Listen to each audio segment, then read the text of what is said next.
கிறிஸ்துவுக்குள் பிரியமான சகோதர சகோதரிகளே, இயேசு கிறிஸ்து நாமத்தில் உங்கள் அனைவரும் வாழ்த்துகிறேன். நாம் எல்லோரும் கூடியிருப்பது தெய்வ சித்தம். அவருடைய கிருபையினால நம்ம ஒவ்வொரு நாளும் இந்த வேதத்தை ஆராய்ந்து பார்க்கும்படி அந்த கிருபை தந்ததுக்காக அவருக்கே புகழ்ச்சியும் நன்றி செலுத்துவோம். ஆமீன். சோ இன்னைக்கு நாம பாவத்தின் சம்பளம் மரணம் என்று நாம் எல்லாரும் அறிந்திருக்கிறோம் அல்லவா? ஆனா கர்த்தருடைய கிருபை வரமோ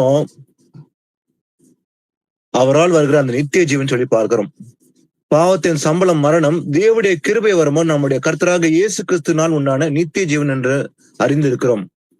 ஆனா இந்த பாவத்துக்கு பரிகாரம் இயேசு கிறிஸ்து தான். நம்முடைய பாவங்களை நிவர்த்தி செய்கிற கிருபாதார பலி வேற யாரும் இல்ல, இயேசு கிறிஸ்து ஒருவர் தான். அதனால நாம் பாவம் செய்யக்கூடாதுன்னு தான் ஆண்டவர் விரும்புறாரு. பாவம் செய்யாதபடிக்கு இவர்களை உங்களுக்கு எழுதுகிறேன்னு சொல்லி யோவான் சொல்லுகிற அந்த வார்த்தையின் நிமித்தமாக முதல்ல அந்த வசனத்தை வாசிக்கலாம். 1 யோவான் 2ஆம் அதிகாரம் 1-2 வசனங்களை வாசிப்போம். 1 John 2nd chapter 1-2. என் பிள்ளைகளே, நீங்கள் பாவம் செய்யாதபடிக்கு இவைகளை உங்களுக்கு எழுதுகிறேன். ஒருவன் பாவம் செய்வானானால் நீதிபரராய் இருக்கிற இயேசு கிறிஸ்து நமக்காக பிதாவினிடத்தில் பரிந்து பேசுகிறவராய் இருக்கிறார். நம்முடைய பாவங்களை நிவர்த்தி செய்கிற கிருபாதார பலி அவரே. நம்முடைய பாவங்களை மாத்திரமல்ல, சர்வலோகத்தின் பாவங்களையும் நிவர்த்தி செய்கிற பலியாக இருக்கிறார். ஆமென். ஆமீன். நீங்கள் பாவம் செய்யாதபடிக்கு இவைகளை உங்களுக்கு எழுதுகிறேன். தேவன் விரும்புவது என்ன? நாம் பாவம் செய்யக்கூடாது. ஏன்னா பாவத்தின் சம்பளம் மரணம் என்று எழுதப்பட்டிருக்குது. ஒருவன் பாவம் செய்து கொண்டே போவானாகில் கடைசியில் அவனுக்கு என்ன கிடைக்கும்? மரணம் தான் என்று வேதம் எச்சரிக்குது. அதனால அப்படிப்பட்ட அந்த ஒரு உபத்திரத்துக்குள்ள நாம் போகக்கூடாது என்பதற்காகவே கர்த்தர் விரும்புகிற காரியம் நாம் பாவம் செய்யக்கூடாது. நீங்கள் பாவம் செய்யாதபடிக்கு இவைகளை உங்களுக்கு எழுதுகிறேன். அதனால என்ன? நான் பாவம் செய்ய மாட்டேன்னு நம்ம ஒரு காலத்துல பாவம் செய்யல, நாம இன்னைக்கு இயேசு கிறிஸ்து அறிந்து இருக்கிறோம். அதனால நான் ஒரு சில பாவங்கள் மாற்றம் செய்தா ஆண்டவர் கண்டு கொள்ள மாட்டார் என்று நினைக்க கூடாது. ஏன்னா வேதம் கூறுகிறது, ஒருவன் பாவம் செய்வான் ஆனால் நீதிபரராயிருக்கிற இயேசு கிறிஸ்து நமக்காக பிதாவிடத்தில் பரிந்து பேசுகிறார் இருக்கிறார். அப்போ பாவம் செய்யக்கூடாது.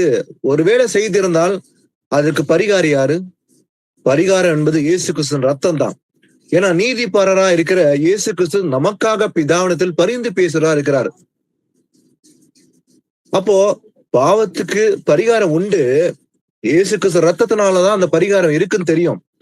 தெரிஞ்சு பரவாயில்ல, இயேசு கிறிஸ்து எனக்காக தன் ஜீவனை கொடுத்தார் அல்லவா, ரத்தம் சிந்தித்து இருக்கிறாரு, எனக்காக தன் ஜீவனை கொடுத்த ரத்தமும் எனக்காக சிந்தி இருக்கிறாரு, அதனால நான் தப்பு செஞ்ச ஆண்டவர் மன்னிச்சிருவாரு அப்படின்னு நினைக்காம நாம் பாவம் செய்யாமல் இருப்பதுதான் தேவன் விரும்புகிறார். அதான் வசனம் கூறுகிறது, நீங்கள் பாவம் செய்யாதபடிக்குதான் உங்களை எழுதுகிறேன். அப்போ நம்முடைய பாவங்களை நிவர்த்தி செய்கிற கிருபாதார பலி அவரே. இன்னைக்கு பல தேசங்களை கடந்து பல ஊர்களை கடந்து போய் என் பாவத்தெல்லாம் போக்கிக் கொள்கிறேன் என்பதற்காக இல்ல, இந்தந்த பாரம்பரியத்து காரியங்களை செய்தால் என் பாவம் நீங்கிவிடும், அதுக்கு பரிகாரம் இது என்று செய்தால் கூட கண்டிப்பா பாவம் நிவர்த்தி செய்யப்பட முடியாது. ஏன்னா ஒரே ஒரு நிவர்த்தி உண்டு நம்முடைய பாவங்கள். அவர் தான் கிருபாதார பலியாக அவர் தம்முடைய ரத்தத்தினால் நம்மை மீட்டுக் கொண்டார். நம்முடைய பாவங்களை மாத்திரமல்ல, என்னுடைய பாவங்கள் மாத்திரமல்ல, இல்ல உங்களுடைய பாவங்கள் மாத்திரமல்ல, சர்வ லோகத்தின் பாவங்களை நிவர்த்தி செய்கிற கிருபாதார பலி அவரே நமக்காக பலி ஆகி இருக்கிறார். இயேசு கிறிஸ்து ஜீவனை கொடுத்தார், எனக்காகவும் உங்களுக்கு மாத்திரம் அல்ல, சர்வ லோகத்தின் பாவங்களுக்காக அவர் தன் ஜீவனை கொடுத்தார். அப்போ பாவத்தின் சம்பளம் மரணம், ஆனால் நம்முடைய பாவங்களை நிவர்த்தி செய்கிற கிருபாதார பலி அவரே. அப்போ ஒரு சொல்யூஷன் இருக்குது பாவத்துக்கு. அந்த சொல்யூஷன் இயேசு கிறிஸ்து. அவர் ரத்தத்தினாலதான் அந்த விடுதலை உண்டு. நம்முடைய பாவங்கள் மாத்திரமல்ல, சர்வ லோகத்தின் பாவங்களை நிவர்த்தி செய்கிற கிருபாதார பலி அவரே, இயேசு கிறிஸ்து ஒருவர் தான். அடுத்த வசனம் வாசிக்கலாம். 1 யோவான் 4ஆம் அதிகாரம் 8-12. அன்பில்லாதவன் தேவனை அறியான், தேவன் அன்பாகவே இருக்கிறார். தம்முடைய ஒரே பேரான குமாரனாலே நாம் பிழைக்கும்படிக்கு தேவன் அவரை இவ்வுலகத்திலே அனுப்பினதினால் தேவன் நம்மேல் வைத்த அன்பு வெளிப்பட்டது. நாம் தேவனிடத்தில் அன்பு கூர்ந்ததினால் அல்ல, அவர் நம்மிடத்தில் அன்பு கூர்ந்து நம்முடைய பாவங்களை நிவர்த்தி செய்கிற கிருபாதார பலியாக தம்முடைய குமாரனை அனுப்பினதினாலே அன்பு உண்டாயிருக்கிறது. இங்கு பார்க்கிறோம், அன்பில்லாதவன் தேவனை அறியான், தேவன் அன்பாக இருக்கிறார். அப்ப அன்பு என்னன்னா இயேசு கிறிஸ்து தான் அந்த அன்புன்னு சொல்லி பார்க்கிறோம். அப்ப உலகத்தில் மக்கள், இயேசு அறியாத மக்களுக்குள்ள அன்பு இருக்குமா? இல்ல. ஏன்னா அவனுக்குள்ள அன்பு இல்லை. ஏன் அன்பு இல்லை அவங்கள? ஏன்னா அவங்க தேவனை அறியாமல் இருக்கிறாங்க. ஒருவேளை தேவனை அறிந்திருந்தார்களால் அவங்களுக்கு அன்பு இருக்கும். ஏன்னா தேவன் அன்பா இருக்கிறாரு. அந்த அன்பை அறியாம இருக்கிறதுனால அன்பு இல்லாதவங்க இன்னைக்கு உலகத்துல இருக்குது. இந்த உலகத்தில் மக்களுக்குள்ள பணம் ஆசை, பொருள் ஆசை, பாவம் நிறைந்த உலகத்தான் இருக்குது இன்னைக்கு. நோவா நாட்கள் நடந்தது போலவே மனுஷகுமார் நாட்கள் நடக்கும் சொல்லி பார்க்கிறோம். அப்ப நோவா நாட்களை விட அதிகமான பாவம் இன்னைக்கும் இருக்குது. ஏன்னா காரணம் இயேசு அறியாம இருக்கிறது தான் அது பெரிய காரணமா இருக்குது. ஒருவேளை இயேசு அறிந்திருக்காரானால் அவர்கள் அந்த அன்பை குறித்து அறிந்திருப்பாங்க. அதாவது அன்பு இல்லாத உலகம் தான் இருக்குது. அன்பு எங்க இருக்கும்? இயேசு இருக்கிறதுல அன்பு இருக்கிறோம். அப்ப யாருக்குள்ள இயேசு இருக்கிறாரோ அவங்கள அன்பு இருக்குது. ஏன்னா தேவன் அன்பாக இருக்கிறார். ஏன்னா தம்முடைய ஒரே பேரான குமாரனாலே நாம் பிழைக்கும்படிக்கு, இயேசு கிறிஸ்து மூலமாக நாம் பிழைக்கும்படிக்கு தேவன் அவரை இவ்வுலகத்திலே அனுப்பினதினாலே தேவன் நம்மில் வைத்த அன்பு வெளிப்பட்டது. அன்பு எப்படி வெளிப்பட்டது? ஏன்னா இயேசு கிறிஸ்து அந்த அன்பு வானத்தும் பூமியும் படைத்த சிருஷ்டிகர்த்தர் குமாரனாக இயேசு என்ற பெயர்ல வெளிப்பட்டார் மாம்சத்தில். எதனாலே? அந்த ஒரே பேரனால குமாரனாலே நாம் பிழைக்கும்படிக்கு இவ்வுலகத்தில் அனுப்பினதுனால்தான் தேவன் நம்ம வைத்த அன்பு வெளிப்பட்டது. இயேசு கிறிஸ்து இந்த பூமியில வெளிப்பட்டதுனால், அவர் தன் ஜீவனை கொடுத்ததுனால அன்பு உண்டாயிருக்குது. நம்ம மேல் வைத்த அன்பு வெளிப்பட்டதுன்னு சொல்லி பார்க்கிறோம். அதே போல நாம் தேவனிடத்தில் அன்பு கூர்ந்ததுனால் அல்ல. அப்போ நாம தேவன் மேல அன்பு வைத்ததுனால அல்ல, அவர் நம்மிடத்தில் அன்பு கூர்ந்தார் முதல்ல, இல்லைங்களா? நம்முடைய பாவங்களை நிவர்த்தி செய்கிற கிருபாதார பலியாக தம்முடைய குமாரனை அனுப்பினதினாலே அன்பு உண்டாயிருக்கிறது. அப்ப இயேசு கிறிஸ்து அவர் நம்முடைய பாவங்களுக்காக அவர் இந்த பூமிக்கு வெளிப்பட்டு மாம்சத்துல கிருபாதார பலியாக தம்முடைய குமாரனை அனுப்பினதினாலே அன்பு உண்டாயிருக்கிறது. அன்பு இப்படிதான் உண்டாயிருக்குதான். ஆனா உலகத்தில் மக்கள் அன்பு தெரியாம என்ன பண்றாங்க? உலகத்துல இருக்கிற காரியங்களை தான் அன்புன்னு நினைக்கிறாங்க. ஆனா உண்மையான அன்பு இயேசு கிறிஸ்து அவர் தன் ஜீவனை கொடுத்தார் அல்லவா, இதுதான் அன்பு. இந்த அன்பு உண்டா இருக்குன்னு சொல்லி பாக்குறோம். ஏன்னா தேவன் இவ்விதமா நம்மிடத்தில் அன்பு கூர்ந்திருக்க நாமும் ஒரு இடத்துல ஒருவர் அன்பு கூற கடவும். அப்ப இயேசு கிறிஸ்து நம்ம மேல அன்பு வைக்கிறதுனால நம்மளும் என்ன செய்யணுமா? ஒருவர் மேல அன்பு வைக்க வேண்டும். ஏன்னா தேவனை ஒருவனும் ஒருபோதும் கண்டதில்லைன்னு சொல்லி இருக்குது. அப்ப தேவனை யாருமே இதுவரைக்கும் பார்த்ததில்ல. மோசே கேட்கும்போது நான் உண்மை காண வேண்டும் சொல்லி மோசே கேட்கும்போது, என்னை கண்டவன் உயிரோடு இருந்தில்லை. அப்போ ஆண்டவர் ஒருபோதும் பார்க்க முடியாது. ஏன்னா தேவன் ஆவியா இருக்கிறார். யோவான் 4ஆம் அதிகாரத்துல பார்க்கிறோம், God is a spirit. அவர் கண்ணால நம்ம கண்களால பார்க்க முடியாதவர். அவர் அதரிசமான தேவனுடைய தற்ஸ்வரூபமா இருக்கிறார். அவர் சேரக்கூடாத ஒளியில் வாசம் செய்கிற தேவனா இருக்கிறார். அதனால தேவன் ஒருவனும் ஒருபோதும் கண்டதில்லை. ஆனா நாம் ஒருவிடத்தில் ஒருவர் அன்பு கூர்ந்தால் மட்டுமே தேவன் நமக்குள் நிலைத்திருக்கிறார். அவருடைய அன்பும் நமக்குள் பூர்ணப்படும். அப்ப அந்த அன்பு நமக்குள்ள பூர்ணப்பட வேண்டும் என்றால் நாமும் ஒருவர் மேல ஒருவர் அன்பு செலுத்த வேண்டும். இயேசு கிறிஸ்து என் மேல மாத்திரமல்ல, உங்கள் மேல மாத்திரமல்ல, சர்வ லோகத்தின் மேலும் அன்பு கூர்ந்தார். எப்படி? அவர் தன் ஜீவனை கொடுத்த நிமித்தமாக, அவர் சிலுவையில் சிந்த ரத்தத்தின் நிமித்தமாக நாம் அவருடைய கிருபைக்குள்ளாக அந்த ஸ்லாக்கியத்துக்குள்ளே அந்த நித்திய ஜீவன் அடைவதற்காக அந்த கிருபை பெற்றிருக்கும் சொல்லி பார்க்கிறோம். நான் மாத்திரமல்ல, நீங்கள் மாத்திரமல்ல, சர்வ லோகமும் அந்த கிருபை பெற்றிருக்கிறது. அதை ஏற்றுக்கொள்ளாமலும் ஏற்றுக்கொள்வதும் அவருடைய கைகளில் தான் இருக்குது. அப்போ ஒருவன் தேவனை அறிந்து விசுவாசித்து அவருடைய கற்பனையின்படி நடந்தால் அந்த அன்புக்குள்ள இருப்பான், அவனும் நித்திய ஜீவன் அடைவான்னு சொல்லி பார்க்கிறோம். ஆனா இதை விட பெரிய ஒரு ஆண்டவர் வேறு பெரிய கிஃப்ட் கொடுத்துக்கிறாரு இல்லையா? அவர் எவ்வளவு உலகத்து மேல எவ்வளவு அன்பு செலுத்துறார். ஆழமான அன்பு, அதிகமான அன்பு எப்படி செலுத்தினார் பார்க்கலாம். யோவான் 3:16 வாசிக்கலாம். தேவன் தம்முடைய ஒரே பேரான குமாரனை விசுவாசிக்கிறவன் எவனோ அவன் கெட்டு போகாமல் நித்திய ஜீவனை அடையும்படிக்கு அவரை தந்தருளி இவ்வளவாய் உலகத்தில் அன்பு கூர்ந்தார். ஆமென். தேவன் தம்முடைய ஒரே பேரான குமாரனை விசுவாசிக்கிறவன் எவனோ, யாரெல்லாம் இயேசு கிறிஸ்து உண்மையான தேவன், பரலோகத்துல இறங்கி மாம்சல் வெளிப்பட்ட தேவன் ஒருவர் தான், ஒரே தேவன் என்று விசுவாசித்து அவர் மேல அன்பு வச்சு அவரை ஏற்றுக்கொண்டால் தன் இருத்துல அவன் கெட்டு போக மாட்டான், அவன் நித்திய ஜீவனை அடையும்படிக்கு அவரை தந்தருளினார். அப்ப இயேசு கிறிஸ்து வந்தது அந்த பர்பஸ் என்ன? எல்லோரும் நித்திய ஜீவன் அடைய வேண்டும் என்று தேவன் விரும்பினார். எல்லோரும் மனம் திரும்ப வேண்டும், எல்லோரும் நித்திய ஜீவன் அடைய வேண்டும் என்பதற்காகவே அவர் இந்த மாம்சத்தில் வெளிப்பட்டார். கிருபாதார பலியாக வெளிப்பட்டார் அவரு. ஏன்னா அவர் இவ்வளவாய் உலகத்தில் அன்பு கொண்டாராம். பாருங்க, அவர் எவ்வளவு அன்பு வச்சிருக்காருன்னா, எல்லோரும் நித்திய ஜீவன் அடைய வேண்டும், கெட்டு போக கூடாது என்பது தெய்வ சித்தம். பாவிகளுடைய மரணத்தை தேவன் விரும்புவதில்லை என்று வேதம் கூறுகிறது. ஒரு மனுஷன் சாகிறத தேவன் விரும்புவதில்லை. எல்லோரும் மனம் திரும்ப வேண்டும், அந்த நித்திய அடைய வேண்டும் என்பது அவருடைய சித்தமா இருக்குது. அவன் தன் சொந்த பாவத்தை நிமித்தமாக இழுப்புண்டி சிலர் விழுந்து போகிறான் சொல்லி பாக்குறோம். அப்ப எல்லோரும் மனம் திரும்ப வேண்டும் என்பது தேவ சித்தம். அவர் இந்த உலகத்தில் அன்பு கூர்ந்தார், தன் ஜீவனை கொடுக்கவே இந்த பூமியில வெளிப்பட்டார். வாசிப்போம் ரோமர் 3ஆம் அதிகாரம் 25-26. தேவன் பொறுமையாயிருந்த முற்காலத்தில் நடந்த பாவங்களை தாம் பொறுத்து கொண்டதை குறித்து தம்முடைய நீதியை காண்பிக்கும் பொருட்டாகவும் தாம் நீதி உள்ளவரும் இயேசுவின் இடத்தில் விசுவாசமாய் இருக்கிறவனை நீதிமான் ஆக்குகிறவராய் விளங்கும்படி இக்காலத்திலே தமது நீதியை காண்பிக்கும் பொருட்டாகவும் கிறிஸ்து இயேசுவினுடைய இரத்தத்தை பற்றும் விசுவாசத்தினாலே பலிக்கும் கிருபாதார பலியாக அவரையே ஏற்படுத்தினார். தேவன் பொறுமையா இருந்த முற்காலத்திலே, அப்போ ஒரு காலத்துல நாம் பாவிகள இருக்கையில் இயேசு கிறிஸ்துக்கு விரோதமாக நாம பாவம் செய்து கொண்டிருந்த காலத்தில் அவர் பொறுமையா இருந்தாரு. தேவன் நீடிய பொறுமை உள்ளவர் அவர்.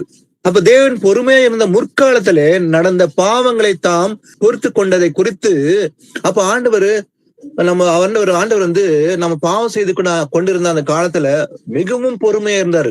நாம எல்லா அக்கிரமம் செய்து கொண்டிருக்கும் போது கூட அவர் பொறுமையா காத்து கொண்டிருந்தார். மனம் திரும்புவார்கள் என்று எதிர்பார்த்து கொண்டு நம்ம மேல அன்பு வைத்தார் அவர்.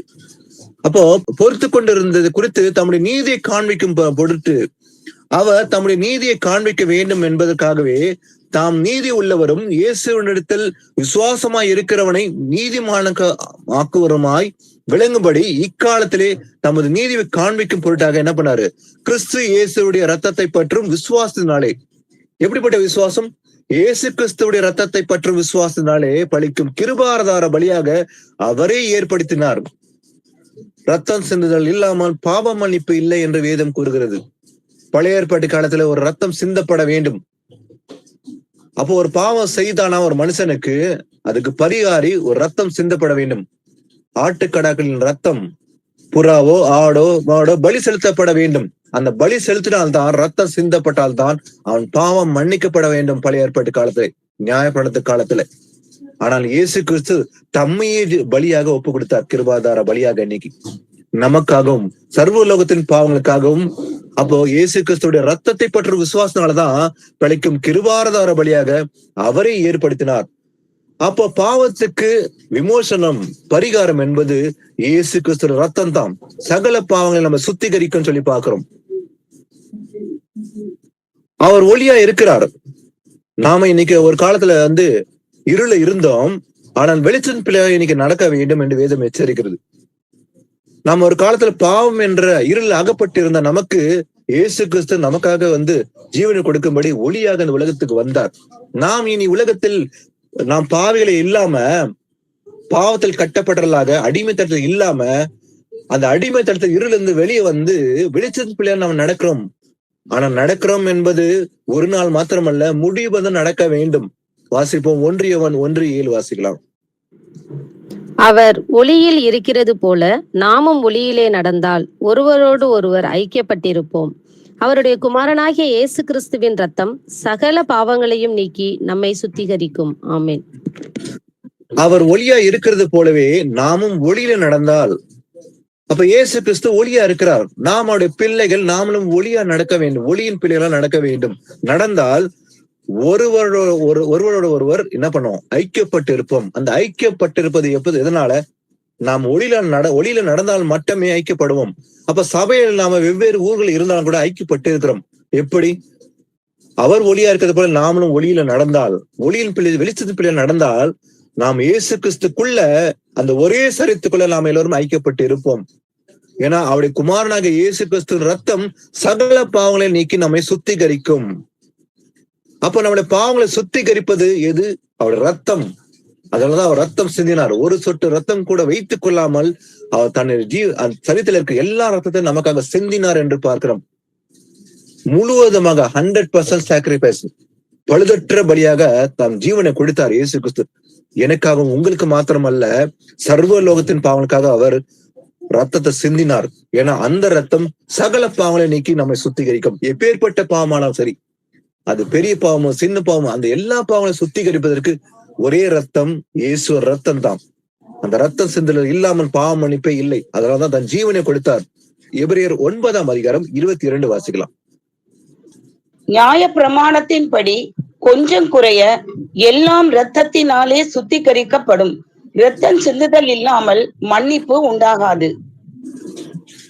ஆமென். நியாய பிரமாணத்தின்படி, பழைய நியாய பிரமாணத்தின்படி, பழைய ஏற்பாட்டு காலத்துல மோசே மூலமா கொடுக்கப்பட்ட நியாய பிரமாணத்தின்படி கொஞ்சம் குறைய எல்லாம் ரத்தத்தினாலே சுத்திகரிக்கப்படும். அப்ப சுத்திகரிக்கப்படுவது, பாவம் சுத்திகரிக்கப்பட வேண்டாம், நீக்கி ரத்தம் சிந்தப்பட வேண்டும். ரத்தத்தினாலதான் சுத்திகரிப்புன்னு சொல்லி பாக்குறோம் பழைய ஏற்பாட்டு காலத்துல. அப்ப ரத்தம் சிந்துதல் இல்லாமல் பாவ மன்னிப்பு இல்லை, மன்னிப்பே உண்டாகாது. பழைய ஏற்பாடுகள்ல மன்னிப்பு எப்படி?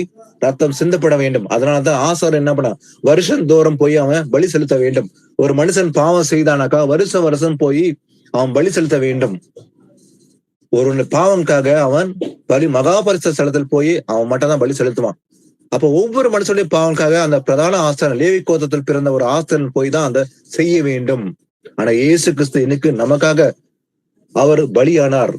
இன்னைக்கு இயேசு கிறிஸ்து மூலமாக நாம் அந்த பாவ மன்னிப்பை பெற்றுக் கொண்டிருக்கிறோம்னு சொல்லி பாக்குறோம். இதுல 25ஆம் வசனத்தை வாசிக்கலாம். இதே அதிகாரத்துல 25 வாசிங்க. பிரதான ஆசாரியன் அந்நிய இரத்தத்தோட வருஷந்தோறும் பரிசுத்த ஸ்தலத்துக்குள் பிரவேசிக்கிறது போல அவர் அநேகம் தரம் தம்மை பலியிடும்படிக்கு பிரவேசிக்கவில்லை. ஆமென். பிரதான ஆசாரியன் என்ன பண்ணுவான், அவன் அந்நிய இரத்தத்தோட வருஷத்தோட என்ன பண்ணுவான், ஒவ்வொரு வருஷமும் பரிசுத்த ஸ்தலத்துக்குள்ளே பிரவேசிக்கிறது போல. அந்த இடத்துல பிரவேசிப்பது யாரும் பிரவேசிக்க மாட்டாங்க, அந்த ஆசாரியன் மட்டும் தான் பிரவேசிக்க வேண்டும். அவன் வருஷம் போவான் அந்த இடத்துக்கு. ஒரு மனுஷன் பாவம் செய்தானா என்ன பண்ணுவான், அவர் ஆனா அவன் அப்படித்தான் செய்வான். வருஷம் போய் ஒரு மனுஷனுக்காக வருஷம் பலி செலுத்தணும். அப்போ ஒரு மனுஷன் பாவம் செய்தானா வருஷம் செலுத்த வேண்டியதா இருக்குது அந்த காலத்துல. ஆனா அவர் அநேக தரம் தம்மை பலியிடும்படிக்கு பிரவேசிக்கவில்லை. இயேசு கிறிஸ்து அநேக தரம் தம்மை பலியிடும்படி பிரவேசிக்கல. ஒரே தடம் தான் அவர் நமக்காக பலியானார். ஆசாரியன் என்ன பண்ணுவான், வருஷம் அவன் பலி செலுத்த வேண்டும். ஆனா இயேசு கிறிஸ்து சர்வ லோகத்தின் பாவங்களுக்காக ஒரே தடம் அவர் மாம்சத்தில் பலியிடப்பட்டார், ரத்தம் சிந்தப்பட்டதுன்னு சொல்லி பாக்குறோம். வாசிக்கலாம் 28ஆம் வசனம், அதிலே 28 வாசிங்க. கிறிஸ்துவும் அநேகருடைய பாவங்களை சுமந்து தீர்க்கும்படிக்கு ஒரே தரம் பலியிடப்பட்டு பாவம் இல்லாமல் ஆவலுடன் தமக்காக காத்து கொண்டிருக்கிறவர்களுக்கு இரட்சிப்பை அருளும்படி 2ஆம் தரம் பாவம் இல்லாமல் தரிசனமாவார். ஆமீன். பாருங்க, கிறிஸ்துவும் ஆசாரியன் வருஷம் பலி செலுத்த வேண்டும். ஆனா இயேசு கிறிஸ்து அநேகருடைய பாவங்களை சுமந்து தீர்க்கும்படி, எல்லாருடைய பாவங்களை சுமந்து தீர்க்கும்படி என்ன பண்ணார், ஒரே தரம் பலியிடப்பட்டார். அந்த ஒரே தரம் பலியிடப்பட்டு தமக்காக காத்து கொண்டிருக்கிற ரட்சிப்பை அருளும்படி 2ஆம் தரம் பாவம் இல்லாத தரிசனமாகுவார். இயேசு கிறிஸ்து இந்த பூமிக்கு வந்தார். 2000 வருஷம் முன்பாக அவர் தன் ஜீவனை கொடுக்கும்படி, நம்முடைய பாவங்களுக்காக, சர்வ லோகத்தின் பாவங்களுக்காக தன்னை ஜீவனை கொடுக்கும்படி, ரத்தம் சிந்தி அந்த பாவ மன்னிப்பை நாம் பெற்றுக்கொள்ளும்படி அந்த ஒரே தரம் பலியிடப்பட்டார் அவர் சர்வலோகத்தின் பாவங்களுக்காக. ஆனா 2ஆம் தரம் அவர் பாவம் எல்லாம் வரப்போகிறார். எதுக்காக? ரட்சிப்பு கொடுக்கும்படி நமக்காக வரப்போகிறார் ஆண்டவர். ஆனா பழைய ஏற்பாட்டு காலத்துல பாருங்க, ஏன்னா மாம்சத்துல உயிர் இருக்குதான் இல்லைங்களா? அப்போ உயிர் ரத்தத்துல இருக்குது.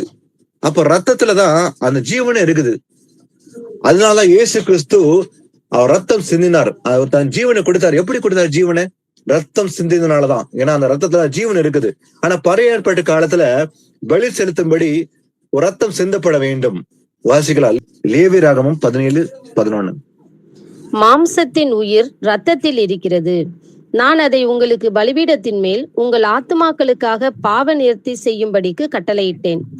ஆத்மாவிற்காக பாவ நிவர்த்தி செய்கிறது ரத்தமே. ஆமேன். ஆமீன். பாருங்க, மாம்சத்தின் உயிர் எதுல இருக்குதாம்? ரத்தத்தில் இருக்கிறது. அப்போ அந்த ஜீவன் உயிர் எதுல இருக்குதுன்னு பார்த்தா ரத்தத்துல இருக்குது. அப்போ ஒரு மனுஷனுக்குள்ள உயிர் எங்க இருக்குதுன்னா ரத்தத்துல இருக்குது. அப்ப இந்த ரத்தம் வெளியே போயிடுச்சுன்னா ஜீவன் வெளியே போயிடும், உயிர் இருக்காது. அப்ப ரத்தத்தெல்லாம் உயிர் இருக்குதுன்னு சொல்லி பார்க்கிறோம். ஆனா நான் அதை உங்களுக்கு பலிப்படுத்தல் மேல் உங்கள் ஆத்துமகளுக்காக, அப்போ இந்த ரத்தத்தை என்ன பண்ணுமா, பலிப்படுத்தல் மேல என்ன பண்ணுமா, உங்கள் ஆத்துமகளுக்காக, நம்முடைய ஆத்துமாக்காக என்ன பண்ணுமா, அந்த காலத்துல ஞாபக காலத்துல பாவ நிமித்து செய்யும்படிக்கு கட்டளை இட்டேன். இது கட்டளை இடப்பட்டது. ஆத்துமாக்காக பலி செலுத்தப்பட வேண்டும், ரத்தம் சிந்தப்பட வேண்டும். ஏன்னா ஆத்துமாவுக்காக பாவ நிமித்து செய்கிறது ரத்தமே. அப்போ ஒரு ஆத்துமாவுக்காக பாவ நிவர்த்தி என்பது ரத்தம் தான். அதாவது அந்த ரத்தம் சிந்தப்பட்டால்தான் பாவ மன்னிப்பு உண்டு. நிவர்த்தி என்பது ரத்தம். ஒரு ஆடோ மாடோ புறாவோ பலி செலுத்துறாதான் பாவ நிவர்த்தி உண்டு. பழைய ஏற்பாட்டுல நல்லா கிளியரா இருக்குது வசனம். ஆனா இயேசு கிறிஸ்து நமக்காக அவர் பலியானார். ஏன்னா அந்த ரத்தத்தால் ஜீவன் இருக்குது. அப்ப நம்முடைய பாவலுக்காக இன்னைக்கு இயேசு கிறிஸ்து ரத்தம் சிந்தினாலதான் நமக்கு பாவ நிவர்த்தி உண்டு. வாசிக்கால் என்னாகும் 29ஆம் அதிகாரம் 7-11. இந்த 7ஆம் மாதம் 10ஆம் தேதி உங்களுக்கு பரிசுத்த சபை கூடும் நாளாக இருக்க கடவது.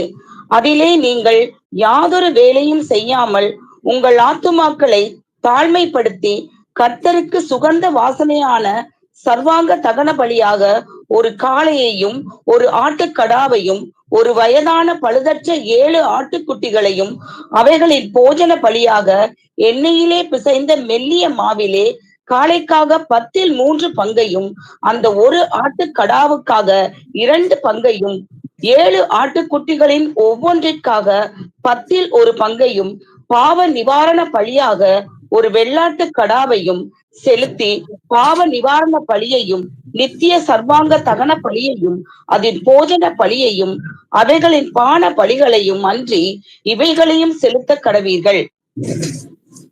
பாருங்க, பழைய ஏற்பாட்டு காலத்துல கட்டளையா இருந்தது அட்டோன்மெண்ட், பாவ நிவர்த்தி. எப்படிப்பட்ட பாருங்க, இந்த 7ஆம் மாதம், அந்த 7ஆம் மாதம் என்பது திஸ்ரி மாதம்.